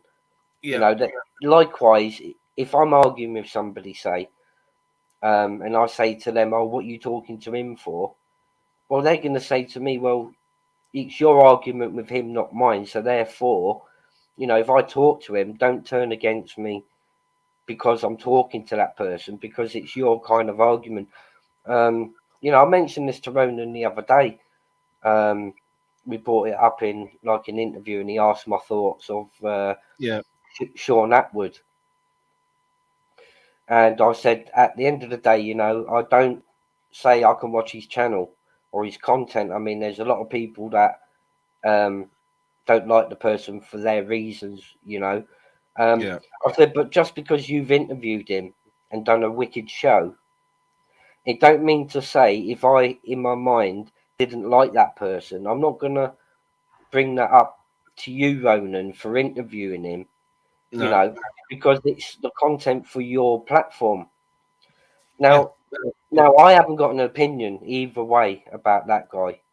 I've said to Ronan, if you would do interviews with him, that's for your channel to grow by interviewing these individuals. I said, now, if I didn't like Sean Atwood, I'm not going to fall out with you just because you've done a wicked podcast with the guy, because that would be an issue between like me and him, say. Yeah. A lot of people should take that on board within this YouTube community, because there might be somebody I might interview one day, and Ronan might not agree with that person, but Ronan's not going to come to me and say, right, that's it. Me and yours work is done. Because of that factor. Which is why a lot of people got to understand you can't follow suit. Sometimes you've got to be the shepherd, haven't you? Like the leader, and sometimes you've got. I'm a fence sitter. I've since I've come into this live streaming sort of thing. I got comfortable with Andrew J. He's a mate. He is a mate now. Like a proper mate. And he's had major beefs with. Well, since I've been paneling with him, and he's had major beefs with about 8 or 10 people, and I've not got involved in any of it. I still go on the other people's channels and go on their panels. Even though Andrew's arguing with them, I did jump on one the other day because he was on there, and the host wasn't. The host was all right with him, even though he's had a major beef with the host. But everyone else on the panel was like fucking, just shouting, oh, tell us your fucking phone number, tell us your address, tell us this and tell us that. So I came on and tried to talk, and they all shouted over me. And Andrew said straight, well, it's all shouting over you then. So I kept quiet a minute. And in the end, I just shouted over everybody, Andrew, don't tell anybody a fucking thing. Don't answer another fucking question. And he was like, yeah, you're right. And he bumped off the panel. He went like, but yeah, that's about as close as I've got to being involved in someone else's beef. And that was just going on to a mate's channel. I've been on the channel since I was on their channel yesterday morning. I hosted it for them for about an hour and a half on my own because like one of them was having problems with his phone. So I hosted, it's Archie and Shuffling. So I hosted for him yesterday morning for about an hour and a half. So, even me jumping on there and shouting over everybody for Andrew just to keep quiet, didn't get me any grief, you know what I mean? So, I've got a bit of respect for me because I don't get involved in people's beefs. I've stayed out of like Andrew's beef with them and, a few other people's beefs too. Well, I could have easily been dragged in, I could have easily been dragged in. I mean, that's where I'm glad I've got, a good mate like Rob. I mean, he's one of the top class clippers around the YouTube community. Right. I've listened to some of his advice, over the past month or so, because he only wants to guide me so I don't go off the rail, or get involved in something I don't really want to get messed up in. And, I'm glad there's clippers around the YouTube community like that. Little bits of advice, I mean, will go a long way for me at the moment because I'm still on rocky grounds, basically. Yeah. I've had to take some advice on as well off people that I respect, and a couple of times I've not ignored it. I've sort of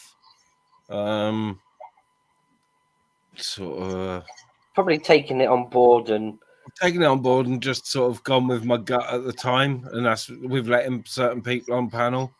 And I should have taken the advice and listened to it immediately because they were right. They were proven right, and I held my hands up. I said, "You were fucking 100% fucking right. I should have listened to you in the first place. Massive respect for you for telling me in the first place. I should have fucking listened. You know what I mean? Big up, Snowy. And I've had some good bits of advice. But yeah, letting game run did get me in a bit of trouble yesterday.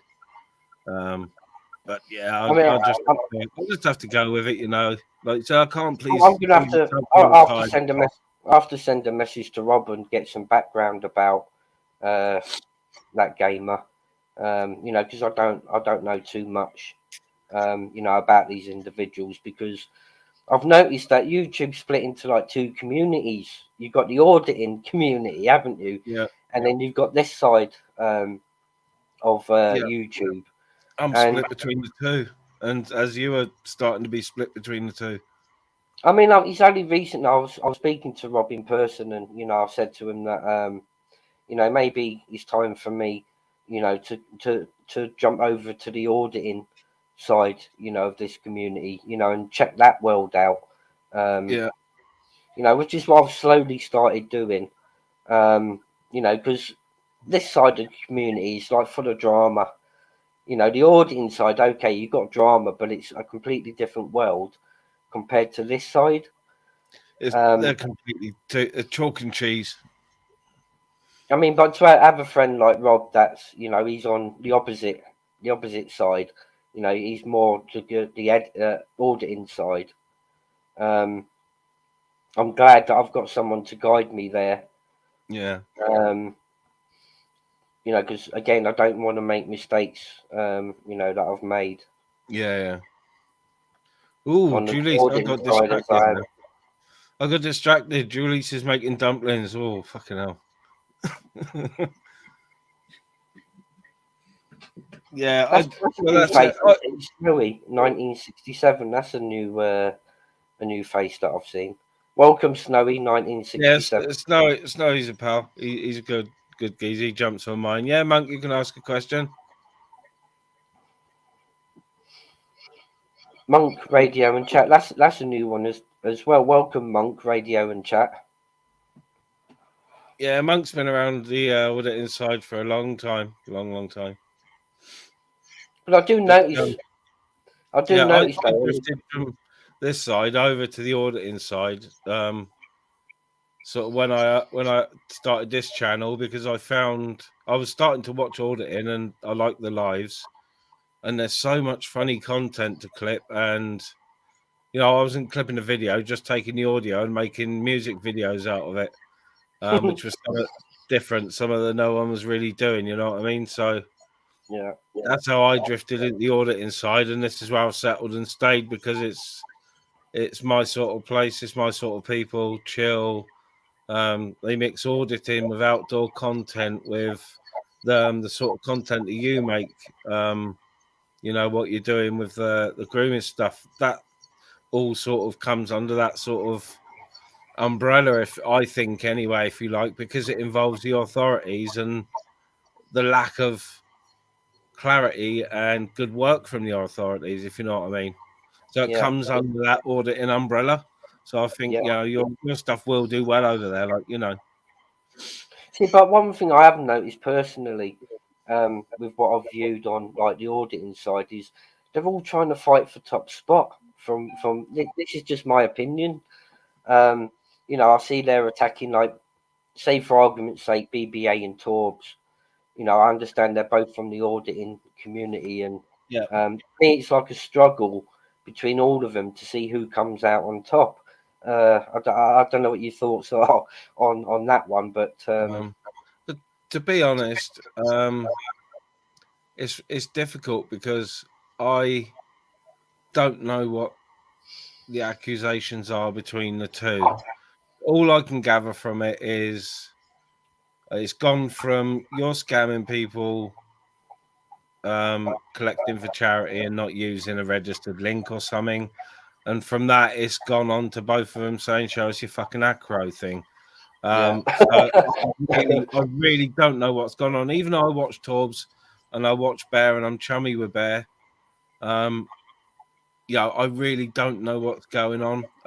All I catch mostly is Rob Gamer's clips. I'm not much for watching whole lives back, but I will watch like Bear's premieres back and stuff like that.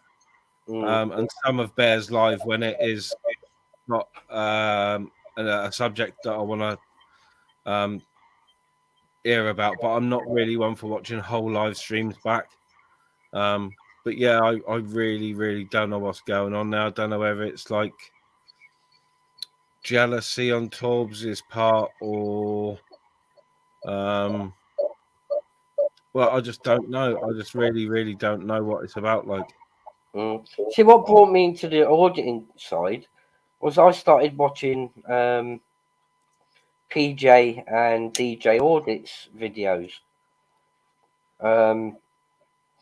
And PJ, I think PJ's the one with the dreadlocks, I think, isn't he? I'm not subbed to PJ audits. I'm only subbed to about 3 or 4 auditors. Yeah, I was watching PJ. I'm sure he's the one with the dreadlocks going round, all the different industries and stuff. Yeah. And that got me interested. Then I found DJ audits, and he was doing similar stuff.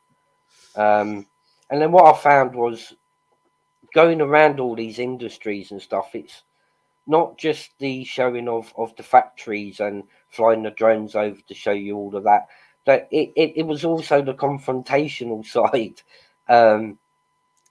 that they come across, during their time of doing the audits. And then from watching them two with the auditing stuff that they've done, then pulled me into like BBAs and Torbs and that side of it. And then that's where I was speaking to Rob then, because that's his world, as I say.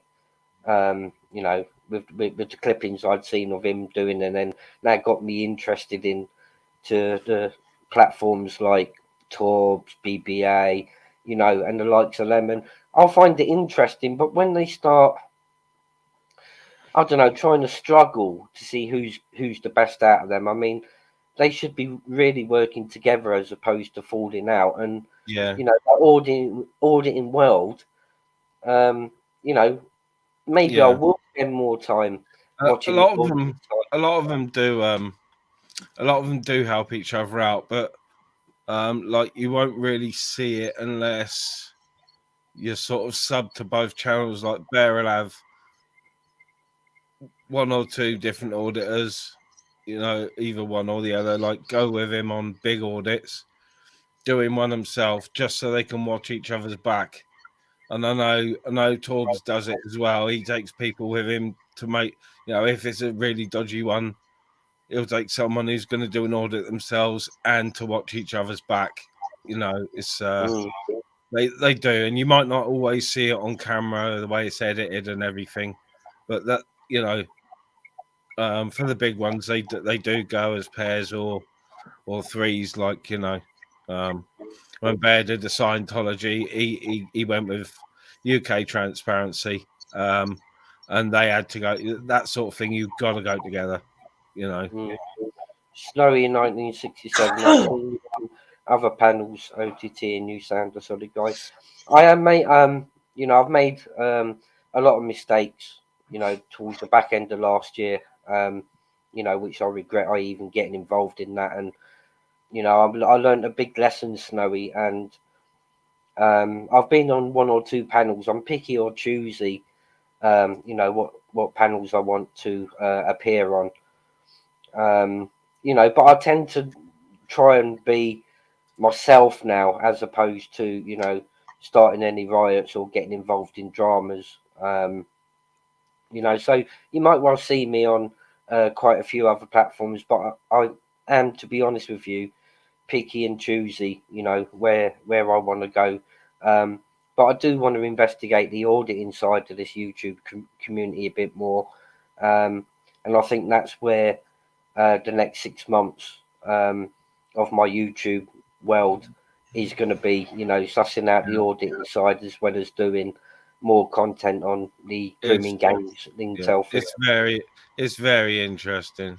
You know, the auditing side is very interesting, especially when it's not just all about the police. When private companies are done and you see the security that's employed at these private companies, and you think, wow, you know what I mean? These guys are all ex-military, tooled up to the nines. You know what I mean? They're not taking any shit. Yeah, I love it, to be honest. And it's something I didn't really know anything about until like 6 or 7 months ago. But yeah, it's But yeah, I've got me missus to buy me a drone for my birthday, and you know, after I'd seen the likes of like PJ, DJ, BBA, Torbs, you know, and 1 or 2 others, I thought, let me get out there and get this drone flown over. And you know, I still haven't got around to doing that, but you know, I want to at least do 1 audit. Not to say it's going to pull my channel in that direction, you know, because I've got my path, you know, that I'm walking on. But yeah, I would love to get out there once with somebody, maybe, you know, or go on my own. I mean, not just for the controversial arguments that can be caused, but, you know, just to put that content on my channel once. But, you know, it won't pull me in that full direction.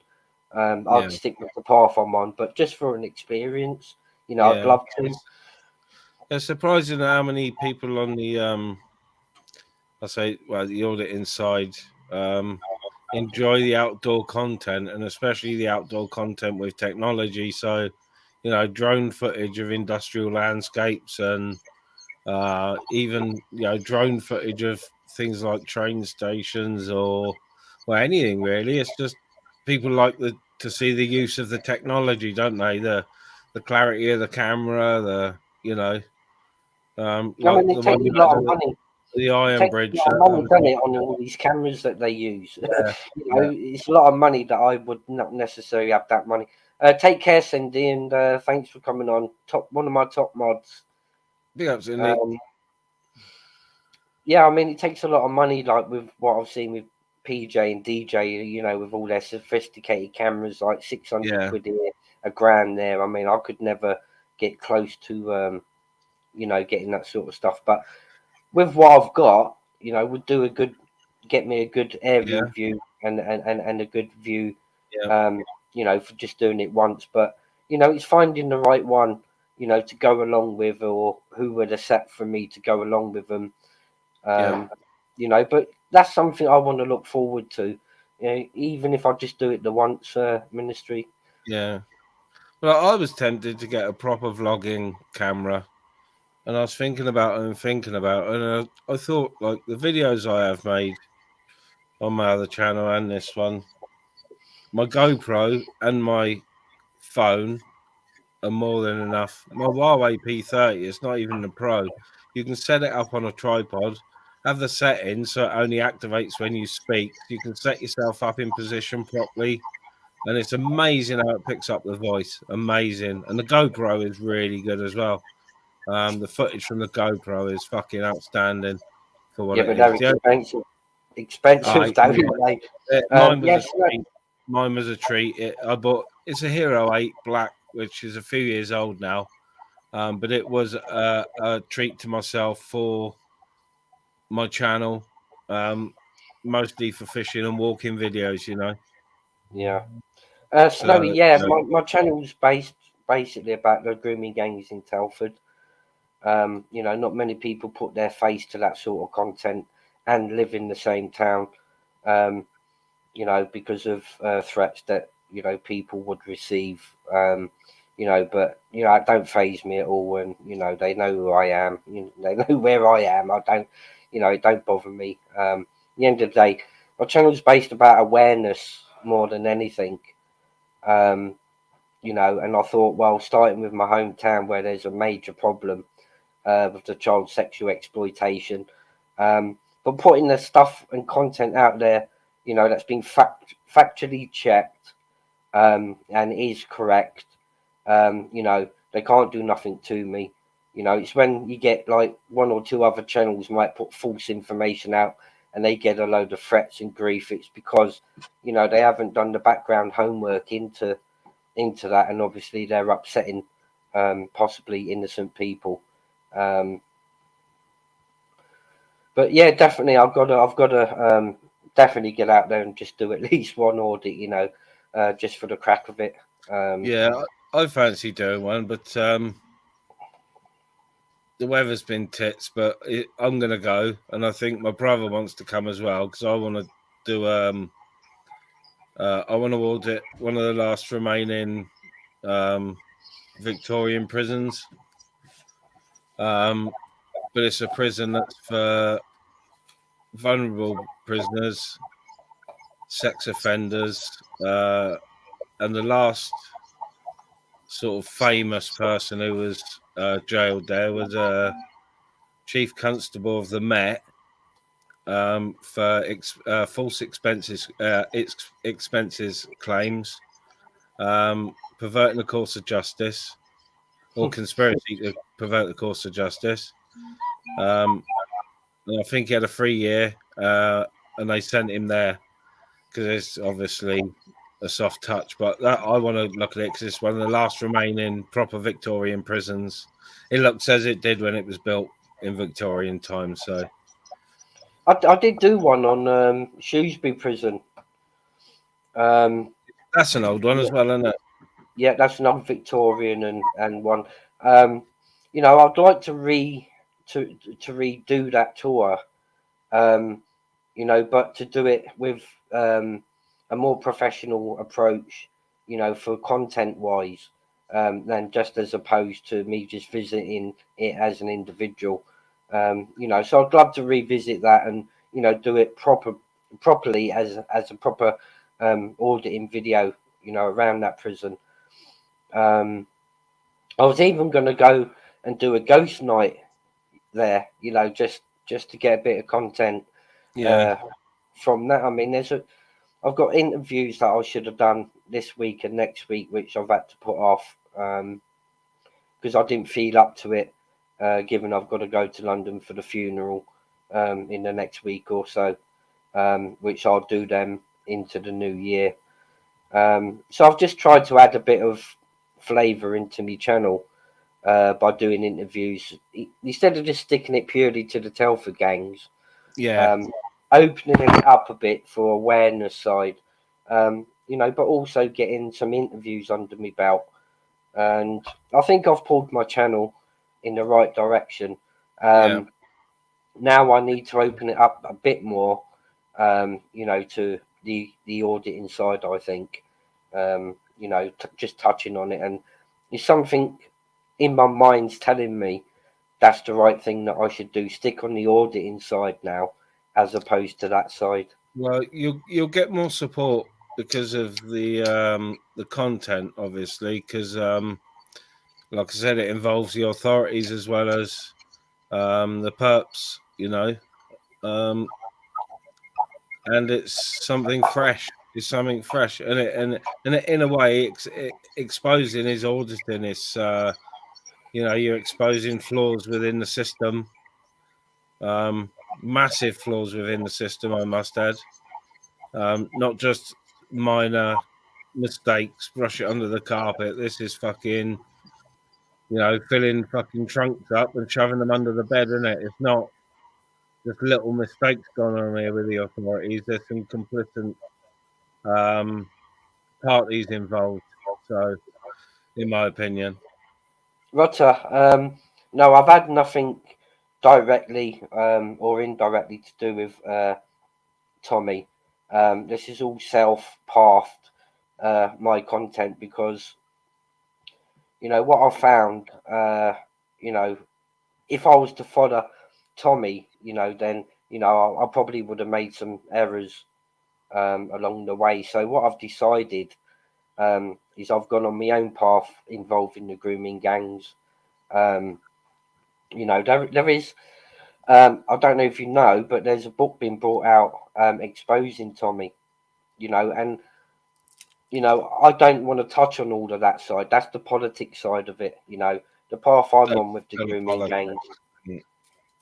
The path I'm on, it don't involve politics along that lines, and I give 80% following to Tommy on what he's done as to making the documentaries, but the 20% that disagrees with my side of Tommy is one or two errors involving the documentary 1 and 2, which I'm not going to go into, but maybe, you know, halfway towards the back end of next year, you know, I might touch on that. But at the moment, you know, it's solely from my point of view. Nobody can drag me in to their side of thinking because I've got my own path as regards to the grooming gangs. And so far, you know, I've upset one or two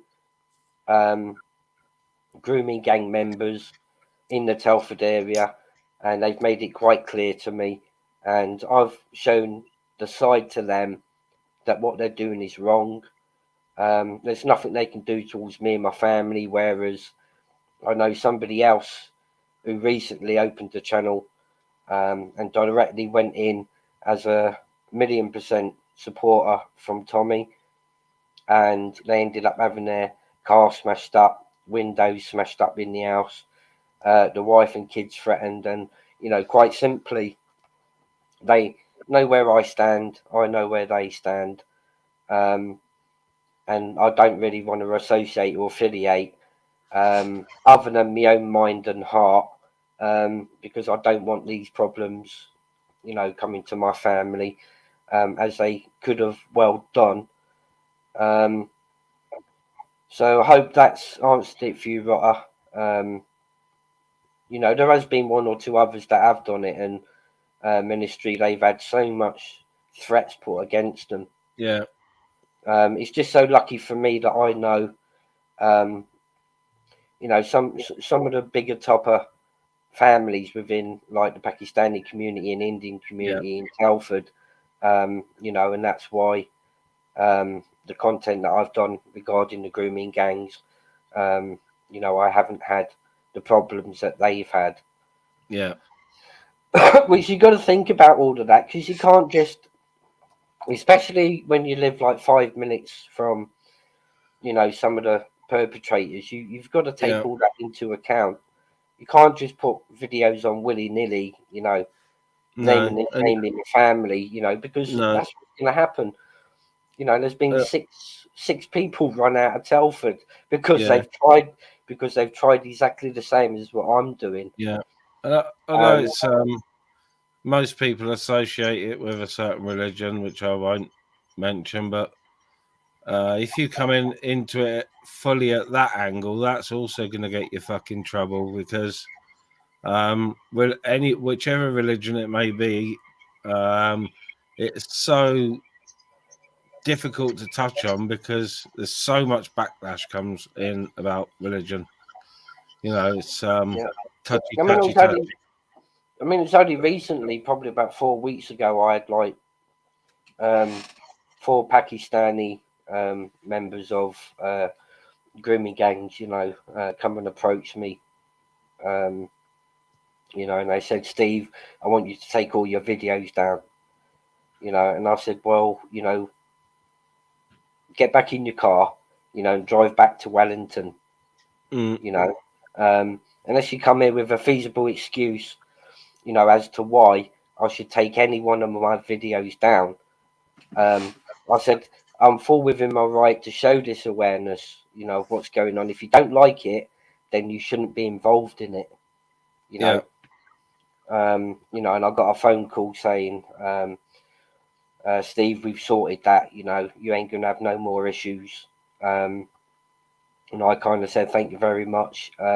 These are the idiots that didn't understand, you know, the support that I have got surrounding me, and I'm probably one of the really lucky ones, you know, that have got that support behind me. So, you know, what content I do put out there as regards to it, you know, there won't be no backlash to me, because I'm not just going out there and shouting the odds and saying he's done the, you know, it's actually been substantiated, the information that I've put out there, and willing to put my face to speaking about that.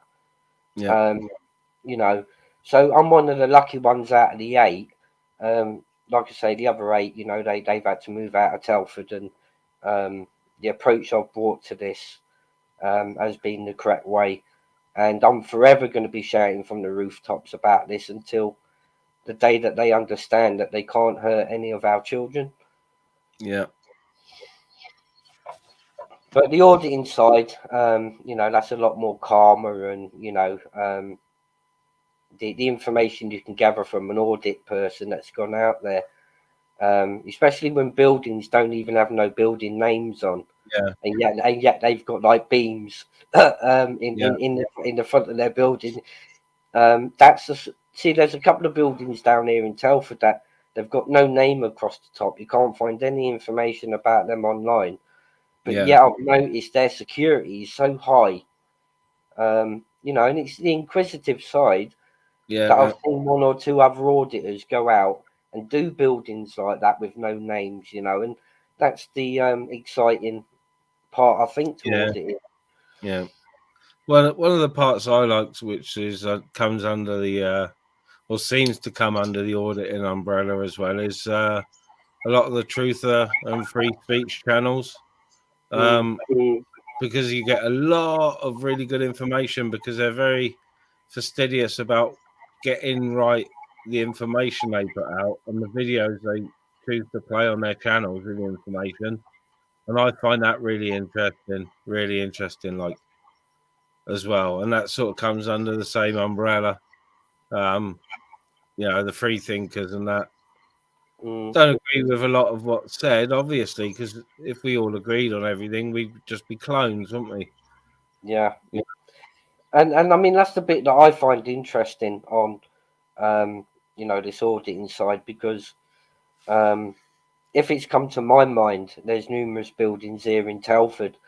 They've got no names across, and you know, that's where I would want to audit, you know, to try and find out what information, because it's not listed anywhere and it's got no name above it, but yet, you know, there's a company behind them shutter doors.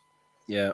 You know, this is like the excitement of it, isn't it? Especially when you go on your first one, you're going to be nervous to the confrontation, but being able to provide the information that isn't freely there.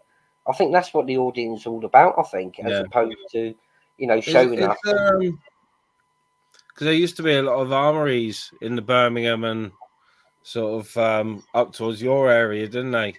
Webley and BSA and others. Maybe it's one of them, but I know a lot of them have moved all their manufacturing to Turkey. The old 177 and 22 rifles and all the shotguns. They're all made out of the Hatson factory in Turkey now. If you get a British one, they're specially made for you. You got to order them, but maybe it's something like that. If it's that secure, maybe it's an engineering works, an armory like. I mean, I have seen BBA does more police stations, I think, doesn't he? Yeah, he's done some private companies associated with making drone parts and stuff as well. But yeah, and a Scientology. But yeah, I think he cut his teeth on mostly police stuff. Like, what about Torbs? What's his channel directly at? Is that also the police stations and stuff? Yeah, police station, police headquarters. Where did he go the other day?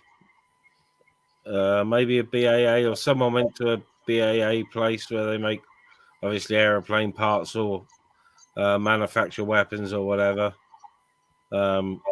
So yeah, a bit of a mix of all really, but I think they all sort of cut their teeth on the old police stuff. Like, I mean, is there any auditing channels that you could tell me today that do kind of like factories that maybe I should watch a couple of videos on, just to get the feel? Because I know BBA and Talks, they're sort of like police, but I'm wondering if there was any others like on that side of the auditing community that do there are industries and stuff.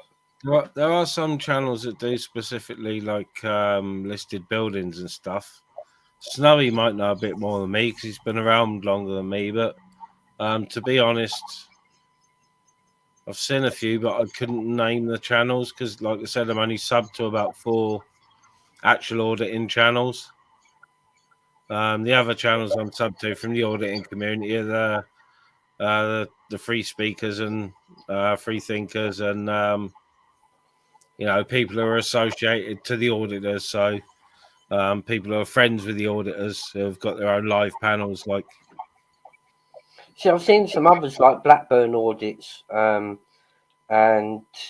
who's the other one that passes by my chat from time to time? Yeah, I think Blackburn Audits is Blackburn's World now, Matt. I mean, he's been down. I've seen he's got a selection on his channel. He covers the Telford grooming gang. When Tommy comes down, and he goes here and there, auditing auditors. Is that a channel? Yeah, Auditing the Auditors is a channel. Peter Sky, yeah, PJ Audits and PJ Audits. They're good. Sorry I butted in their ministry. That's all right. I'm going to have to jump out a minute, Steve. I think my missus is going to be due a cuppa. I've been on a while, and she's on a machine this afternoon rather than this morning. So yeah, I think my missus is about to get ready to be picked up for dialysis, I think. Yeah. But yeah, nice one for jumping on, ministry. You're welcome, like any time. Yeah, no worries, Steve. Bye. All of you. I was still waiting for Monk's question, but he didn't put it in. Yeah, I know. That's what I've been looking for down the chat because he said he wanted to ask a question, and then I've been searching down the chat. I can't find it. It might have been about whether he could see me because I got my digital camouflage shirt on today. Come on, don't. Yeah. If any of my subs are there, can they put ministry's link in the chat for me, please? And we'll go over, if you haven't already, jump on and subscribe to Ministry of Madness. Great channel, great guy. Cheers for having me on. I'll see you soon. Yeah, no worries. Anytime, brother. Anytime. More than welcome.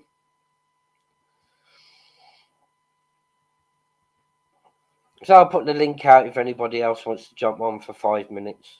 I'll probably be jumping off in AB audits is the king though. Peter Sky, I mean, that's where it started for me. I found PJ audits. He was the guy with the dreadlocks, I think. I watched a lot of his stuff, and then I found DJ audits. So between them two is where my interest lied with,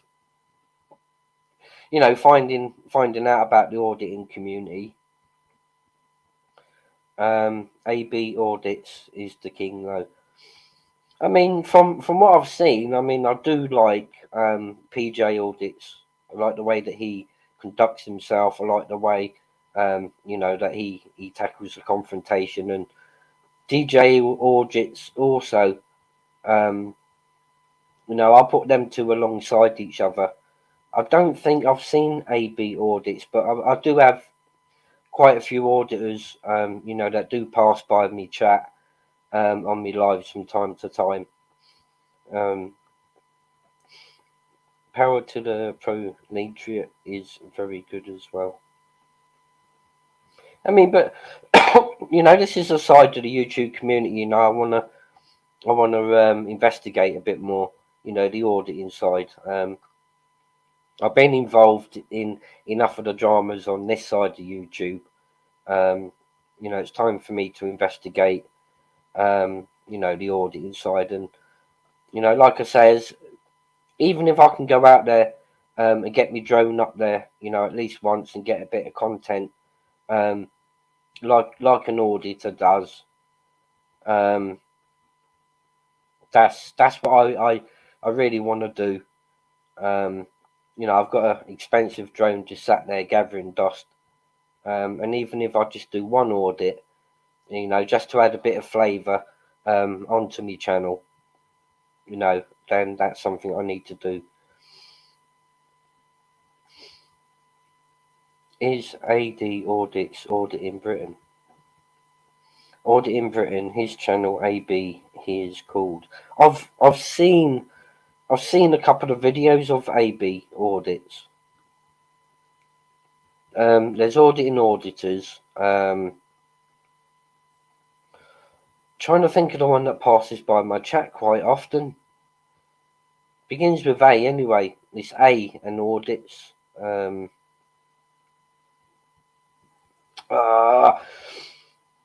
Can't think of his bloody channel name now. But he's a good guy. He's a good lad, and I found all those within the auditing community are great lads. To me, it's just a shame that BBA and Torbs, have fallen out. To be honest with you, I'm not sure if they've sorted out their issues between each other. Hopefully, they have. Because like if I get the feel, they're all kind of in competition, with each other as to do with the content, and it'd be really nice to see who does actually come out, as number one auditor within that community, which I do feel there's a bit of a competition. Hopefully it's a healthy competition, but I think I'd always put PJ or DJ, at the top of that pile, but that's just my opinion. From probably I'm a bit biased because they're the first two, auditors that I've actually sat down and watched. Now I need to look at, some of these other people's contents within the auditing community. So, I mean, if anyone can advise me, to these good auditing channels they can direct me to, I'll spend a bit of time, watching their auditing content.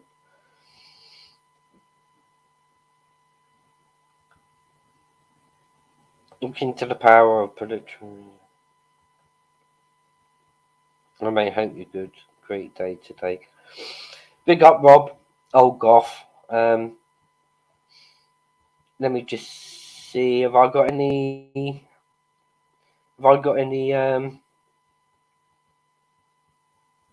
mods in the channel that can put Rob's link in?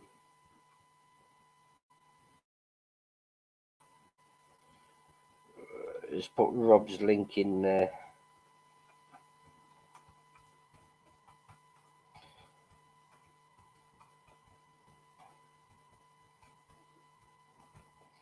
There we go. If any of you guys, I've put Rob Olgoff's link in the chat there. If any of you don't mind popping over and giving Rob Olgoff a sub for me, please, be much appreciated. Really good guy, great guy he is.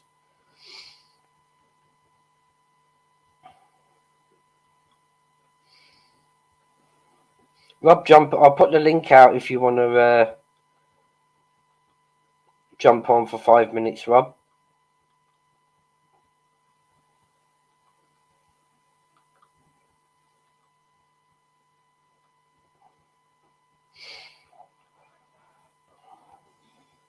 Proletariat, power to the people. Cheers for that, Peter Sky. I'll I'll have a look out for that channel later on, and give the content some look. There's a link there if anybody wants to jump on to have a chat about just general things. I'll be back in 2 seconds, guys.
Sorry about that, guys. Just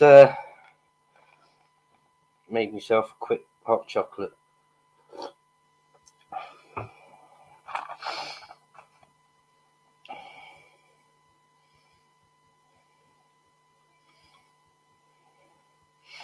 I'll pop on your next live, mate.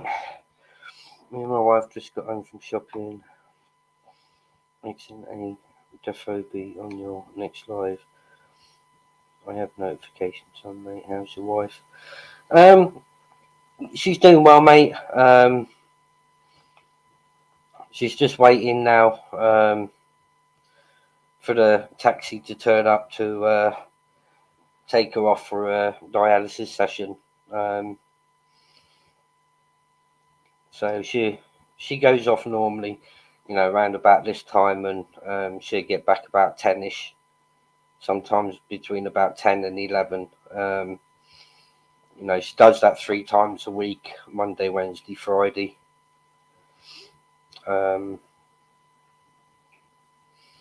Yeah, she's doing well. I mean, I'm just keeping my mind occupied because of the funeral coming up on the 19th. So, keep my mind occupied and, keep myself strong, and I can be strong for her, you see. But she's been a star the past couple of weeks where my mind's gone into a dark place. She's been there to support me, and that's what I like about my wife and me and her. Our relationship, it's helping each other, to get through times that you need to. Sometimes I can't be strong all the time, whereas I know my wife can't be strong all the time, but that's what builds a good relationship, when you're there for each other, to help get each other through, like them dark moments in our life. But yeah, the auditing community, and going back to the original reason for this live was Titch done a good video which I came across, and that's what originally brought me to do this live, to outline what his thoughts are based upon the Dickie situation in these lives. But he's absolutely nailed it. So if you haven't seen it, when this ends, rewind it down to the beginning and you'll see the video that Titch has done. He's just about hit the nail on the head, as regard to questions that a lot of idiots have been putting out there. And so the link's there, if anybody wants to jump on. And I have noticed that I've had one idiot, that's still putting bullshit and crap out around the YouTube community about me and some of the mistakes that I made towards the back end of last year. He's still wanting to bring up the past, and ministry give him the opportunity to go on his live. Titch, he's like he's from southeast London. Young lad he is. Trying to think of his channel name now. I'll have to go all the way through to the chat at the beginning to remember what his channel name was.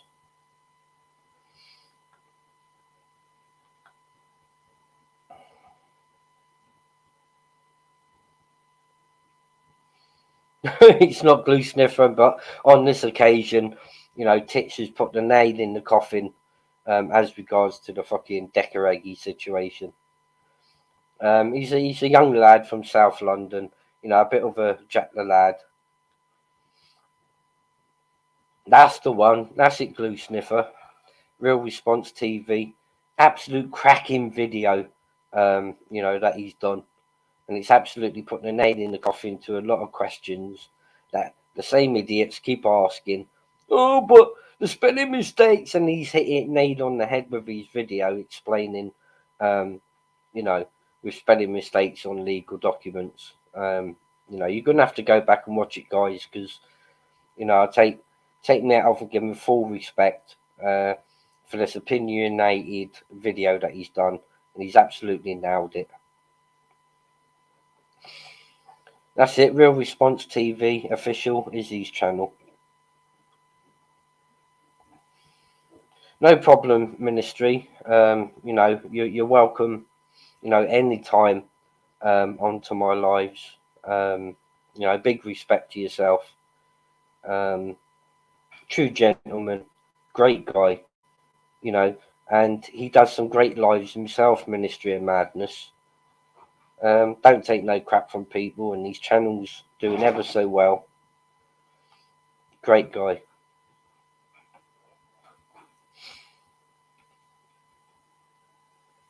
Yes, Glue Sniffer, that's the one that I used in this live from the Northern King.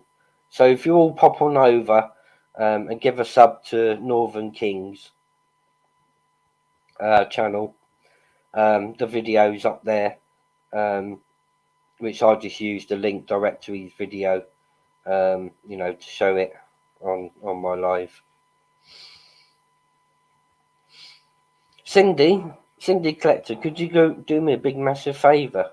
Any chance you could put the link for Real Response TV and also Northern King's channel, if you can, please? See, the mods I've got on my channel, you know, they are the best on the YouTube community. I had them loaned to me from Dodgy Dave's channel. You know, and as you know, Dodgy Dave's channel, he's got the top mods over there, and lucky for me, Dave's allowed me to hire you know, some of the mods from his channel to mod onto my channel. You know, because simply I find it hard who I can trust and who I can't trust, and the mods that are on my channel, you know, are trustworthy people. You know, and Dave claims to have the best mods, and you know, luckily for me, I've managed to hire you know, the great mods from Dave. So yeah, big respect to Dave and to Ice Queen.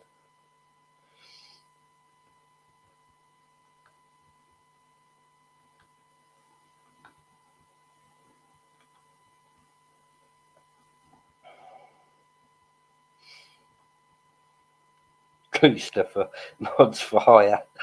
Yeah, that's it, Glue Sniffer. You know, why should I go and hunt for mods, and you know, and then have problems with mods because like they're not genuine? Why not get them hired from another channel? Cindy, cut the respect. Pierre Steve, I'm Dave's mod also, if you need me.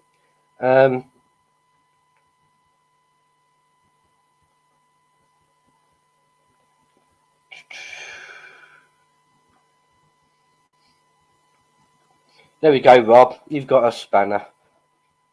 Yeah, it's hard to you know, it's hard to find who you want to mod on your channel.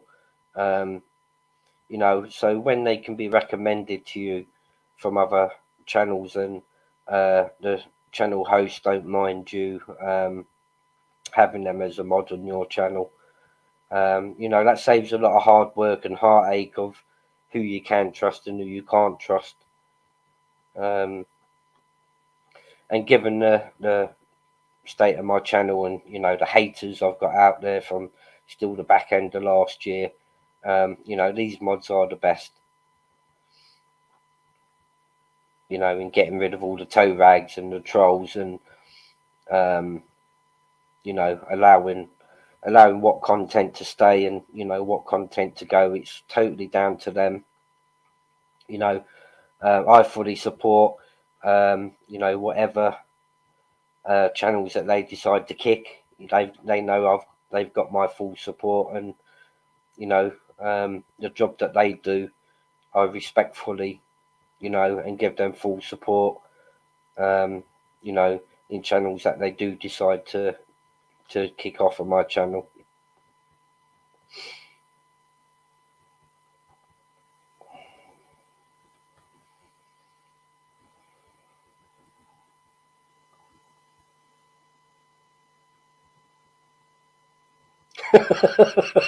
Glue sniffer. That's funny.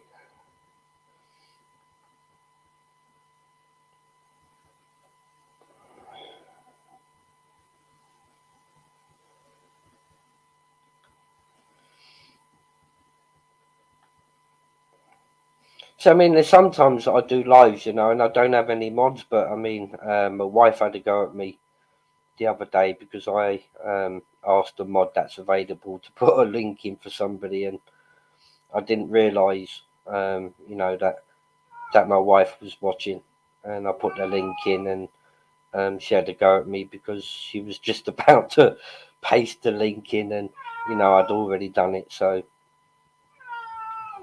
what's up, Spike?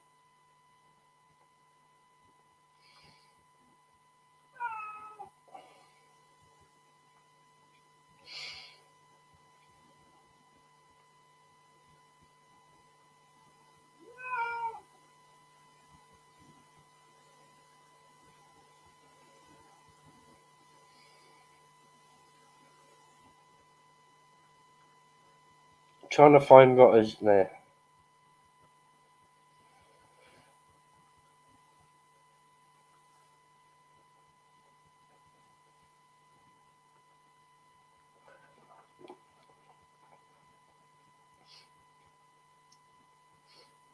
There you go, rotter.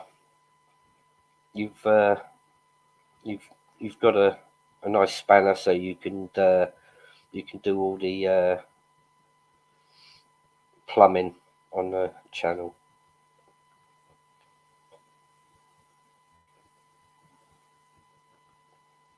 Just let us know you received it all right, rotter.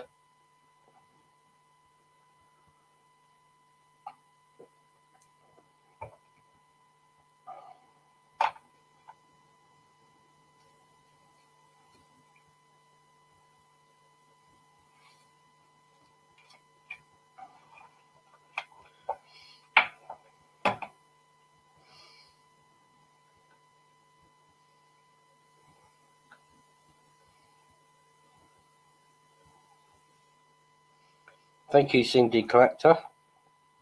Now I can say I have the world's best mods.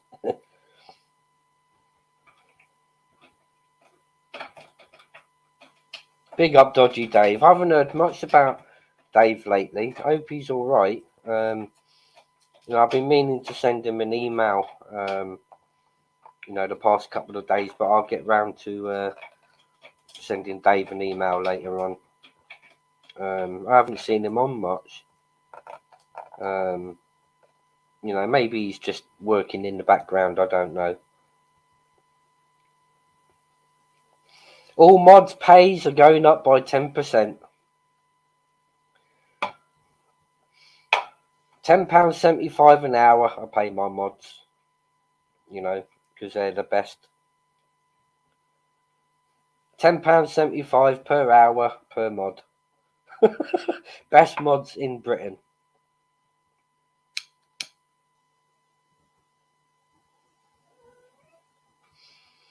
I'll send you the IOUs in the post.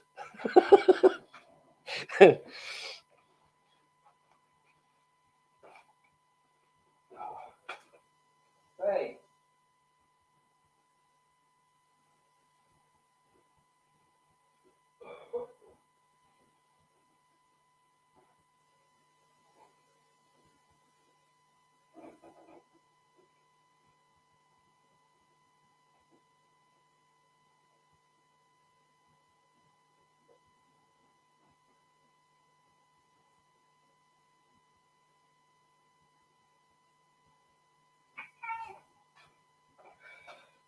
You want to go out, Spike?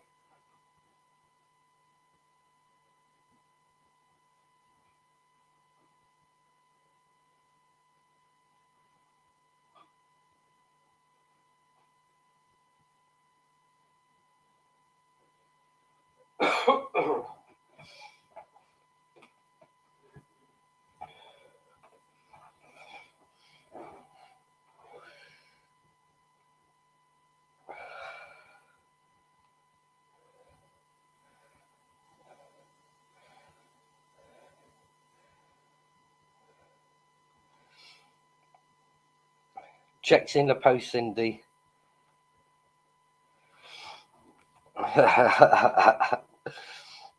Tax-free payments, my mods.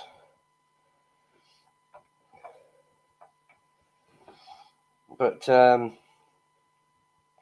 yeah, I mean, I was very grateful, you know, for Dave for, you know, putting me in contact, for having some really top class mods. You know, it just saves me having to, you know, hunt around and think who I can trust and who I can't trust. From what I've seen around some of the channels, they've had some mods go AWR on them, you know, and try and destroy their channel by blocking a lot of people. But you know, I put a lot of trust into my mods. They know exactly what to do, and they know I'll support any decision blocking that they do, because they quite simply don't take no shit. He's putting it bluntly, to be fair with you. But yeah, Dave, I haven't seen Dave on much, and you know, at one point I was a bit worried about, you know, how he is. You know, and plus I've got to speak to him about something, so I'll probably send him an email across later on today. You know, just making sure he's all right, because you know, I miss his content.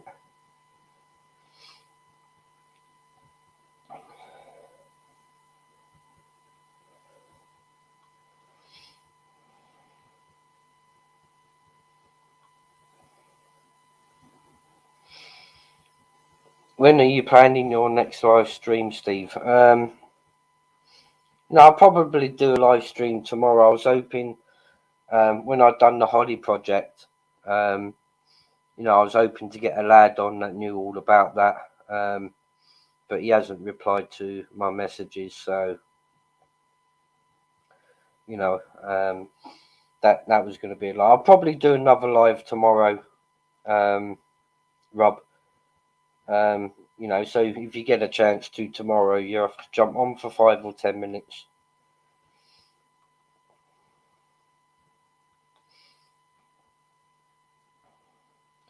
Nah, Glue Sniffer, he said that too many times in the past. He won't ever leave YouTube because it's his only source of income. The dirty fucking nonce beast. Yeah, he always says he does, but he never will. It would be good riddance if he does go, though. You know, it'll put the YouTube community, you know, in a lot better air. Yeah, same here, Steve. Dave always makes me laugh. Yes, guaranteed. And you know, people can say what the hell they want about Dave. At the end of the day, you know, him and the Humbles, and you know, the rest of them, you know, have done a terrific job keeping on top of this whole saga to do with, you know, Decca. You know, and he'll always have my respect for that. And you know, it don't bother me, you know, what past that they've got, as long as people haven't got grape allegations or NFAs for all that sort of stuff, then who gives a fuck what mistakes that these individuals have made? It don't matter to me. You know, it's what they're doing, you know, to keep the throttle on the beast and keep us up to date with stuff. And Dave's done some amazing stuff. Me and Ronan have covered our thoughts. We've done a couple of podcasts expressing our thoughts on the work that Dave and the rest of them have done, and you know, they've got my full support, you know, with the actions that they've done, you know, to keep the awareness. I was saying to Ronan, you know, what more can be done? And the next thing is Dave's out there leafleting, and you know, with the tannoy. And quite frankly, this is what I expect, because you know, being on YouTube, you get to see it all. But for those individuals, you know, that don't use YouTube at all, living in the street on the area, you know, they wouldn't have a clue what's being said on YouTube. So, you know, bringing the awareness to what they have done in the area. You know, it's probably one of the better things, you know, that they could have done, to be fair with you. You know, and it was only just the day before I was expressing to Ronan, you know, what more can be done. And then Dave sprouts up with the big tannoy, you know, and that was the more that they could do. Could hear Exposed TV laughing his head off. Expo's another ace channel, guys. You know, I'm sure most of you have already sub to Exposure, but yeah, pop on over, give Exposure TV a subscribe, guys. If you need to glue a bend to any of your Cindy's, you need.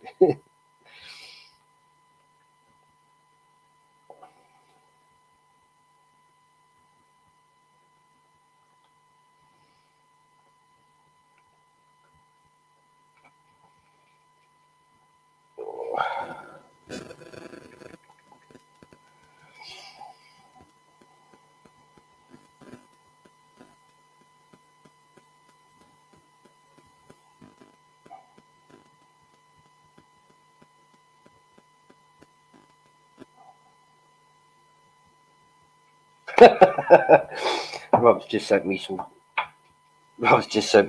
two pictures. Is that where Dave done his cold water experience? Cheers, Cindy Collector. There's Expo's link if any of you haven't already subscribed to their channel. See, I don't mind. I'm getting quite used to doing these lives now.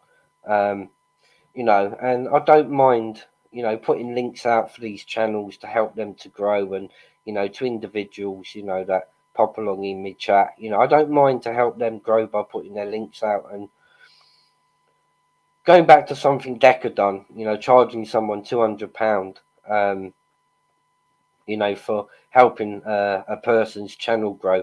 I mean, come on, people. You know, it's a YouTube community. We don't charge anybody to help to grow, because if they grow, we grow, you know.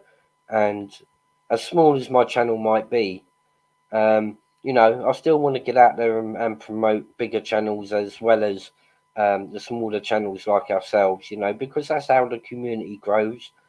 You know, if I grow, he grows. He grows, I grow. You know, I wouldn't think about charging anybody, you know, to help to grow their channel.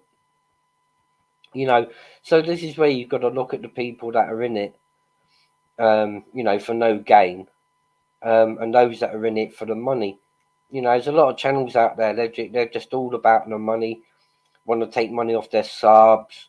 You know, buy me a coffee. That's fair and square. Buy me a coffee. I mean, but when you're putting PayPal links out to pay for your trips to go here, to go there, I mean, my opinion, you know, that's wrong. And most certainly ripping people off for helping the channel grow, the same way that Decca did. You know, I find that quite ironic. Yep.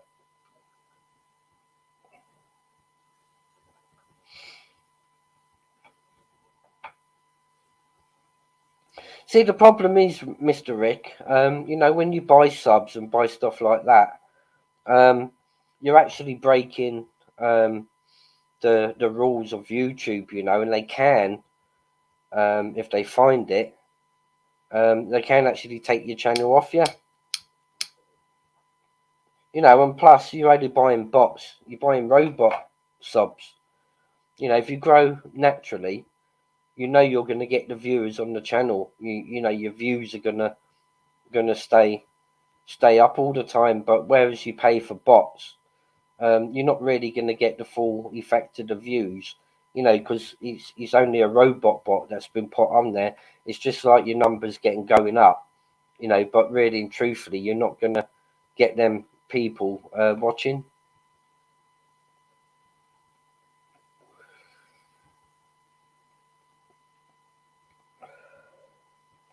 Yeah, Glue Sniffer. The only reason why he jumped on the idea to give the guy back his money is because Danny Christie gave him and his lad 2 free tickets and that to the next boxing show.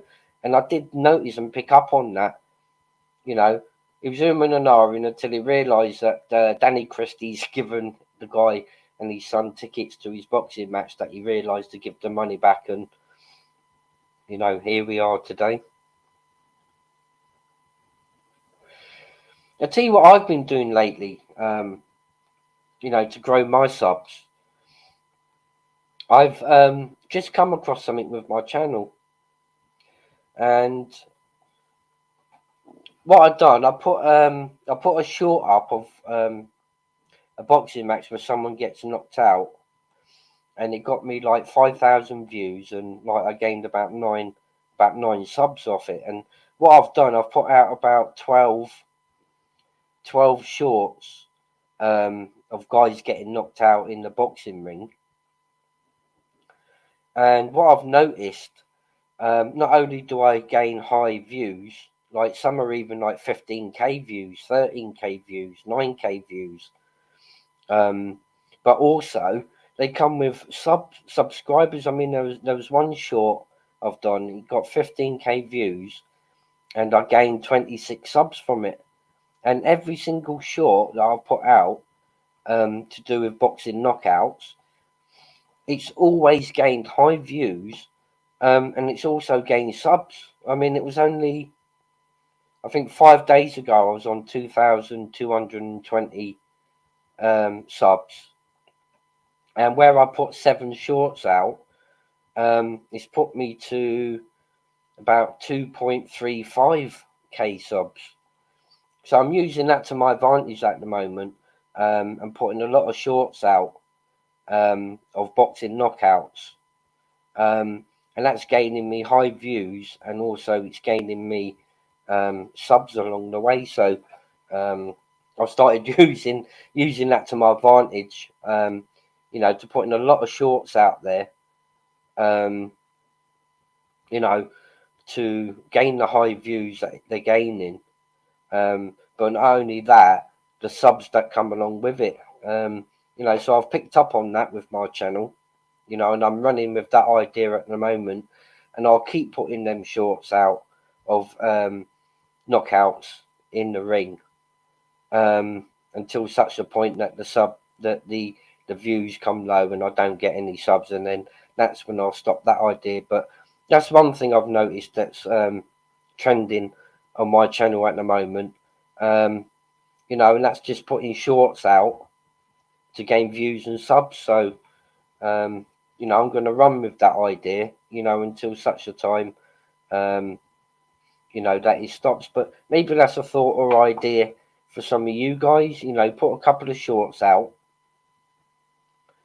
of boxing knockouts, and see if the same comes for you guys. I know it might not be all the same for everyone's channel, you know, but it's just an idea that I tried, you know, and I put 12 shorts out there, and I've gained like 200 subs and about 40k views in excess of.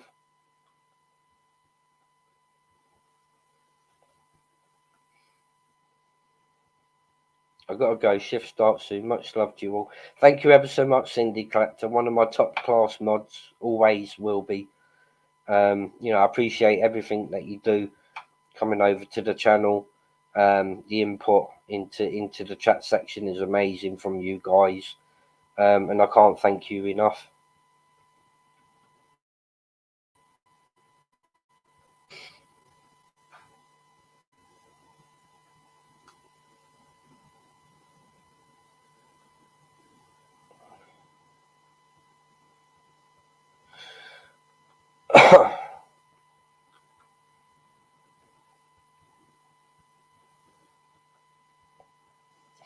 You know, I don't claim to be anyone or anything.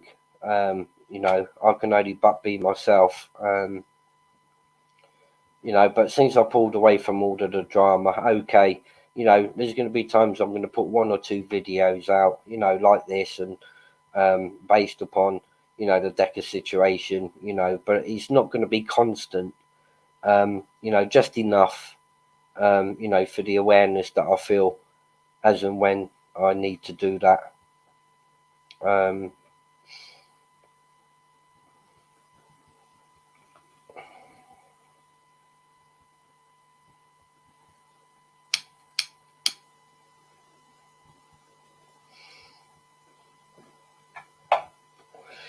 You know, but I am probably, to be fair with you, you know, I am one of the lucky ones. You know, as regards to how I started this channel, about the grooming gangs in Telford, you know, I really truly am, you know, one of the lucky ones.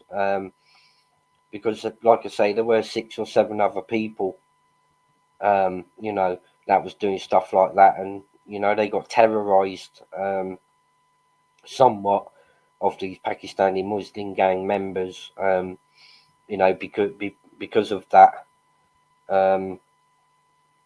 You know, but me, I'm just, you know, I'm not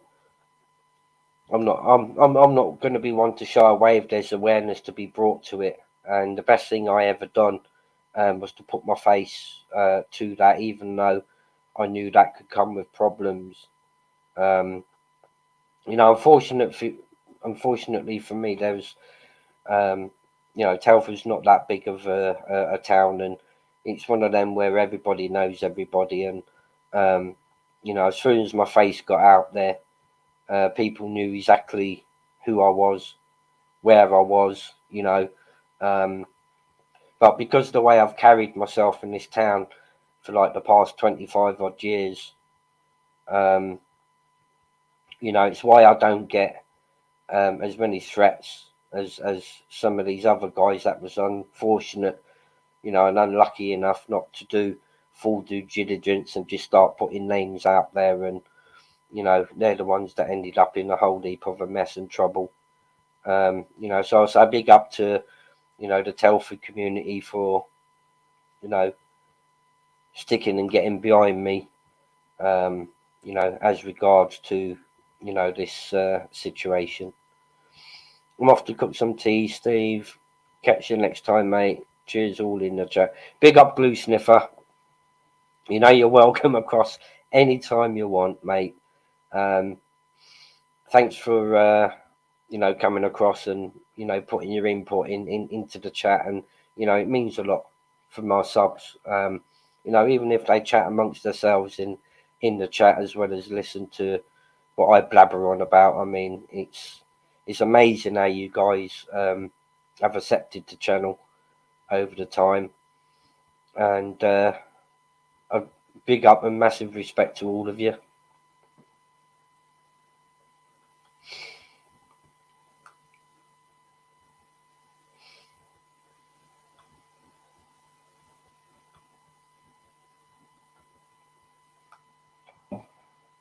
Be proud you raise awareness, mate. People power, authority will never deal with this subject. I've been following TR for years. He is not controversial at all in my eyes.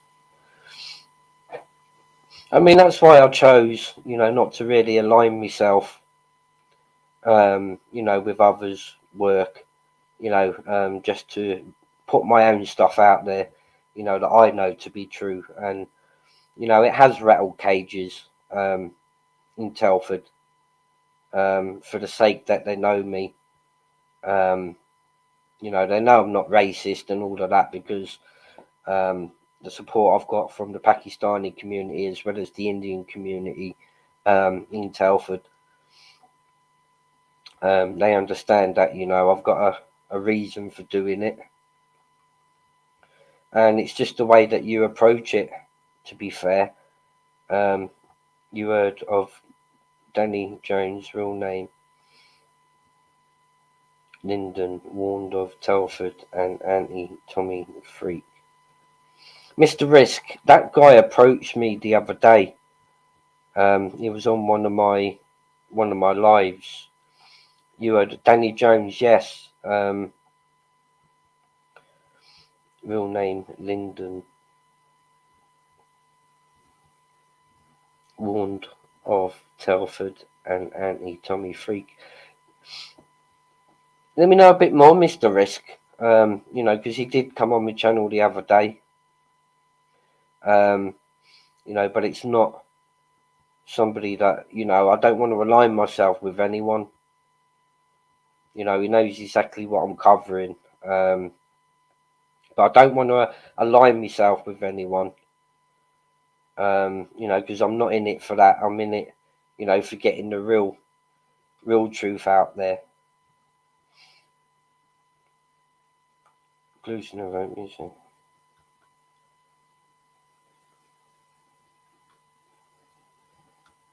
Warden, sorry, typo. I did get the feel, you know, that this guy was victim shaming, you know, as well as you know, on the side of discrediting Tommy, because he was telling me about all this new book that's come out about exposing him. I mean, you know, I don't want to align myself with anyone at this stage, you know, because you know, I'm a one-man person, you know, and that's how I wanted it to stay. I don't want to listen to him or to him, you know, because that might just lead me down the wrong path and take me off of my work, what I'm doing at the moment.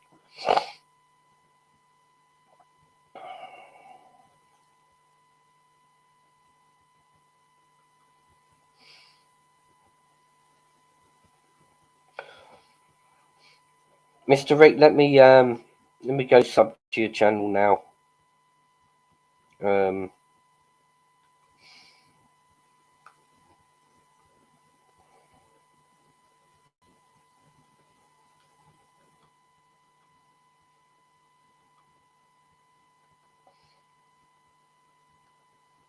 Mr. Rick, I'll just sub to your channel.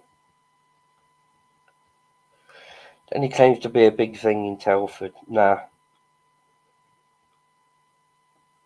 And then he targeting the victims, survivors.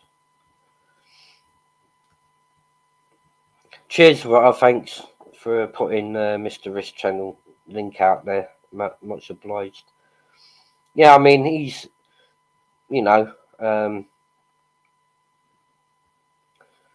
I did get the sense, you know, he was discrediting the survivor from the first documentary to me, and you know, I did get the feel for that vibe off him. You know, so he knows who I am now. Enjoy lots of facts. Yes, I mean that's you know, that's why I don't align myself, you know, with anyone in regards to this, because the problem being, you know, if I align myself with that person, and like I said to him, you know, just because a person acts a certain way, it don't mean to say that they're lying, you know, when really and truthfully, you know, they are a victim or survivor of the grooming gang. But he was trying to discredit the young lady Nicole from the first documentary and into the second documentary, which you got to be very careful. You know, if that's his way of thinking, then you know, that's not my way of thinking. You know, and I've never much heard of his name. You know, plus he was involved with a lot of controversy, as to do with something else. You know, which I said to him I've heard about, but you know, I don't get involved with, you know, the politics side. You know, he's the sort of guy that will align himself, you know, with what I'm doing, and then something will happen to him, you know, which hasn't and can't happen to me, you know, and then that's when he'll find he'll fall flat on his nose, you know. So what he wants to do, he can do. Probably the only good thing that he showed me, which I didn't know existed in Telford, was the Hoddy Project. I knew about Holly Archer being a survivor of the Telford grooming gangs, but I didn't actually know that there was a Hoddy Project where survivors and victims and families as alike, can get in contact with this organisation. So, that was probably the only good that I could see, from what that lad said to me. He brought that. Sorry, guys, he brought that to my attention.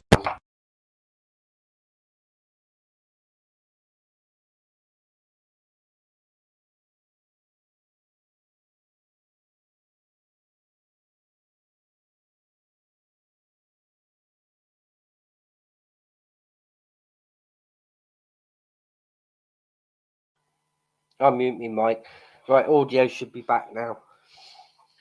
Yeah, I mean, I don't want to, because some of the stuff I get involved with, I've got support and backing, and if he probably got involved, with the side of stuff that I do, he might end up getting a load of problems, which at the end of the day,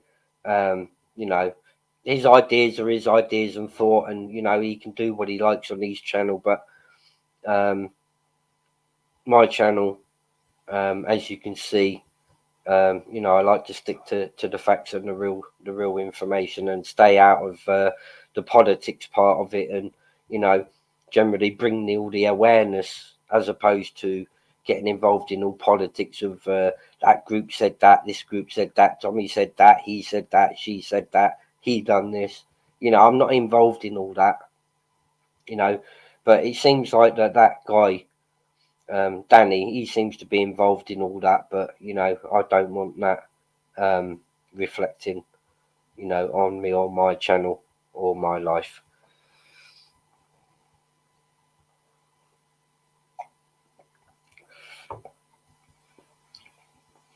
No disrespect to the guy, because he's choosing to deal with it in his way, with his information. That's fine.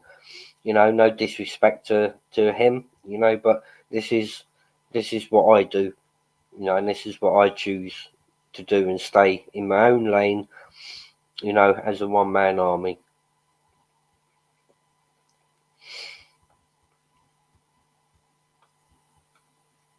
I'm glad you said, Mr. Rick. Have you got any email or something I can get in contact with you?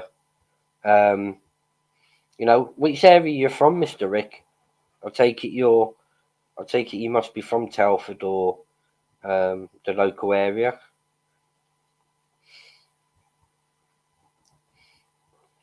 I'd like to, get in contact with you, and seems like something that I don't, and you'll be much appreciated for a chat. You can get me on Facebook, guys.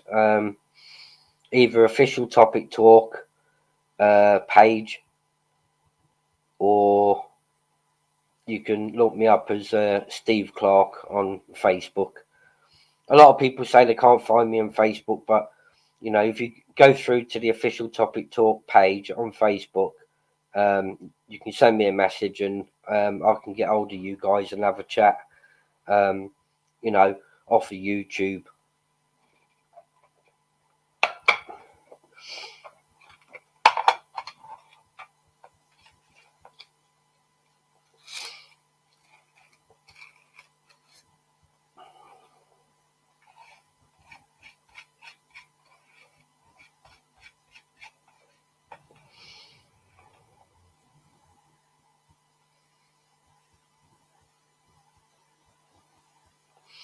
But yeah, certainly, I mean, I'm not going to align myself,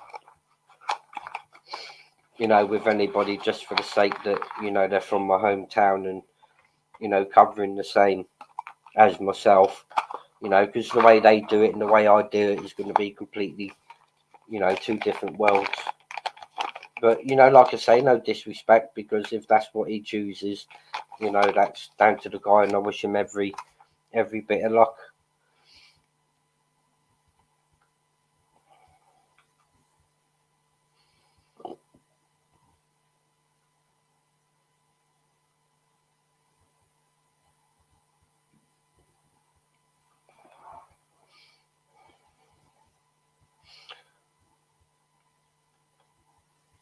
yeah, what I'll do, I'll put my link up to where you can get hold of me. You know, we can have a chat in the background. You know, so that was a good point that I avoided that one. But like I say, I was going to have him on the other day, you know, just to talk about the Holly project. You know, that was something I was interested in. You know, it's a shame he didn't get back to me. So I ended up doing it on my own. So maybe he's done a bit of background checking on me. I don't know, and you know, who knows? But I'm alone on all this. You know, coming onto the YouTube, but you know, I have got certain supports in place.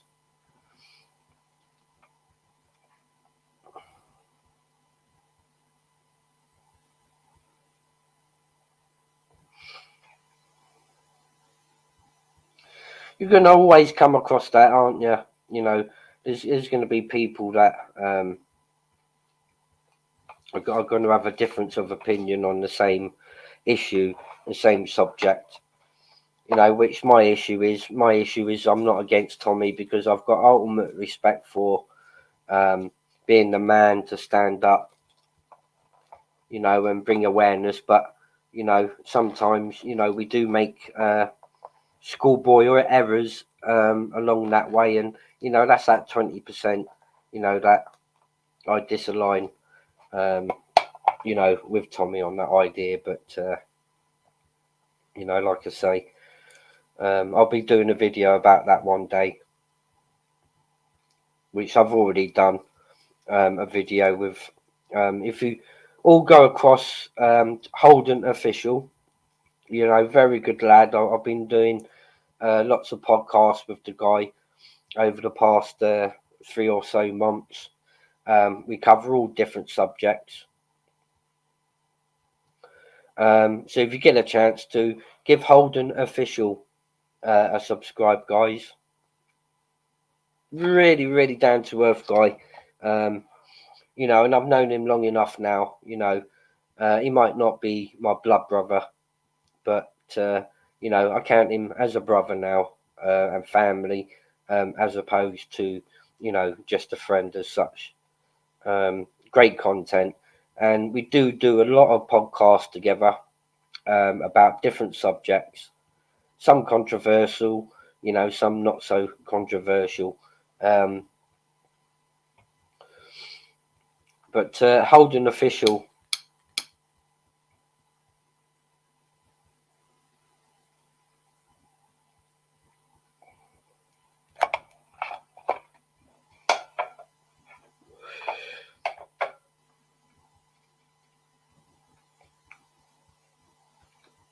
Blimey now, talk of the devil when he appears. Big up, Ronan. Was your ears burning? Links there if you want to jump on. Fucking hell, your ears must be burning, Ronan. You know, as soon as I mention your name, bang, you appear.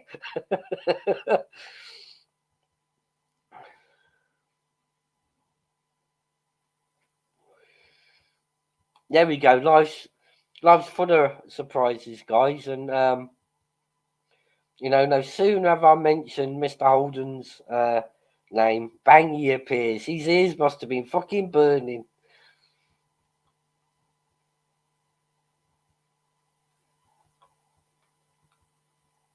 Were you slagging me off again, Steve? Was your ears burning you, Ronan?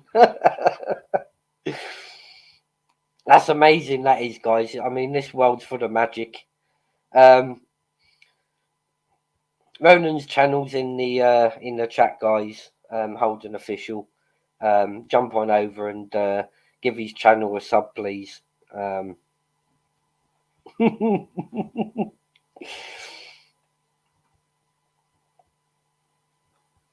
Jump on, Ronan. I'll put the link out there.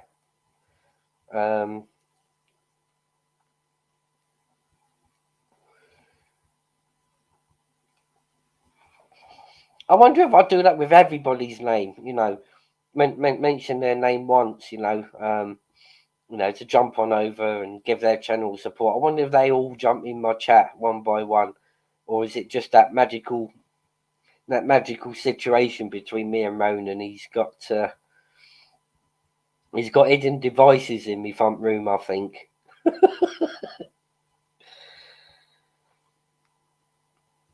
Putting the Christmas tree up. If you're live tomorrow, I'll jump on. I literally just joined your live. Forget your Christmas tree. You've got another 20 blankety blank days yet to put that up. Gotta jump on for 5 minutes. You must have 5 minutes spare, Ronan. Come on.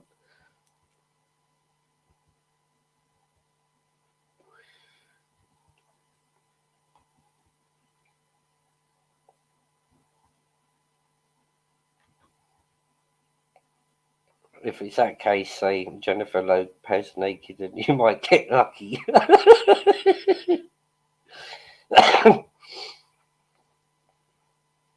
Oh, fucking hell.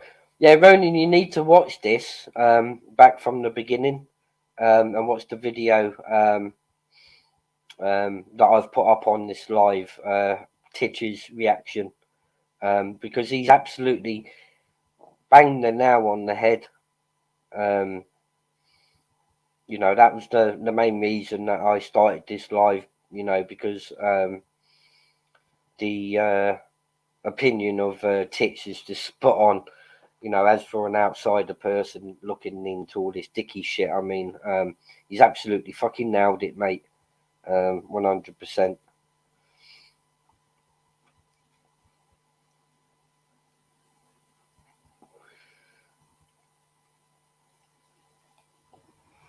Celebrate your life, come on.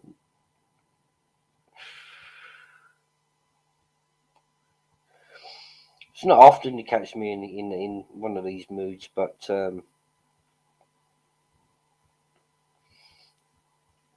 that's it. Ministry. I got the video from Northern King Titch's video. Ministry, would do me a favour. Can you drop Northern King's link in the chat, please? And everyone go over and give Northern King a sub, please, guys. Not all of his content might be up your street, but you'll find one or two definite videos, that will definitely prick your ears up. I'll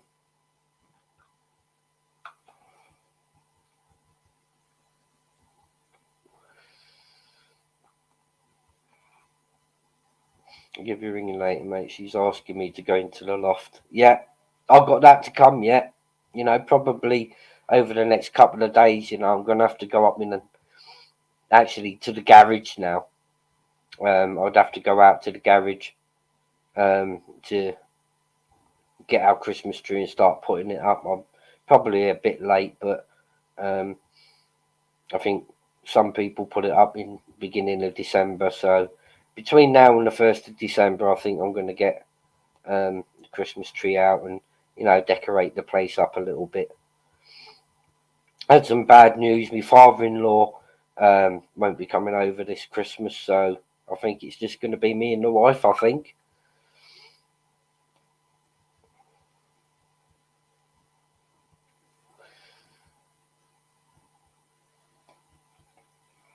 But okay, now 3 hour live. That's good for me, that is. 3 hour live, flipping out. Yeah, big up Ronan. Give Holden Official a subscribe, please, guys, and also the Northern King channel.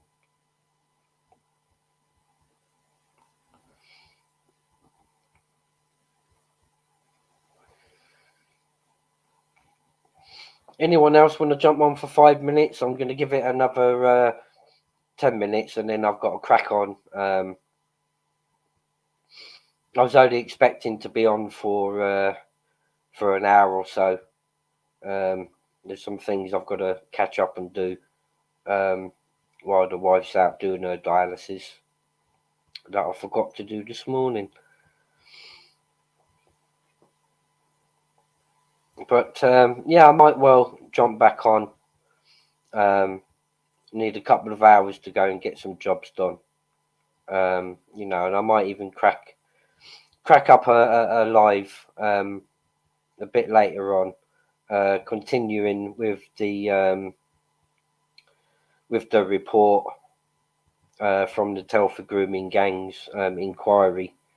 I might spend an hour and, you know, put some more information out as regards to that.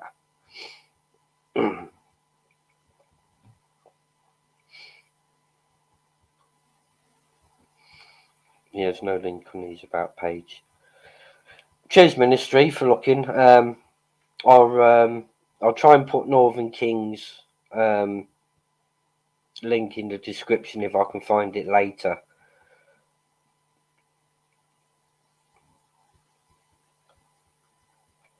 I'll play catch up on this later this evening. Talk soon, mate. Yeah, you take it easy, Mr. Risk, and don't forget, jump over and send a message on my official topic talk page on Facebook. Just put in official topic talk, and it'll take you direct to my Facebook page. Send me a quick message there, and I'll reply on my main Facebook page back to you. No problem.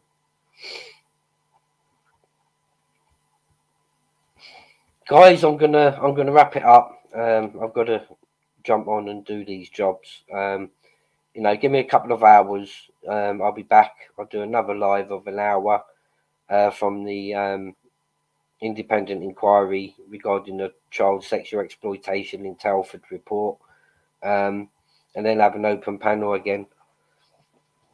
Massive love and respect to you all for tuning in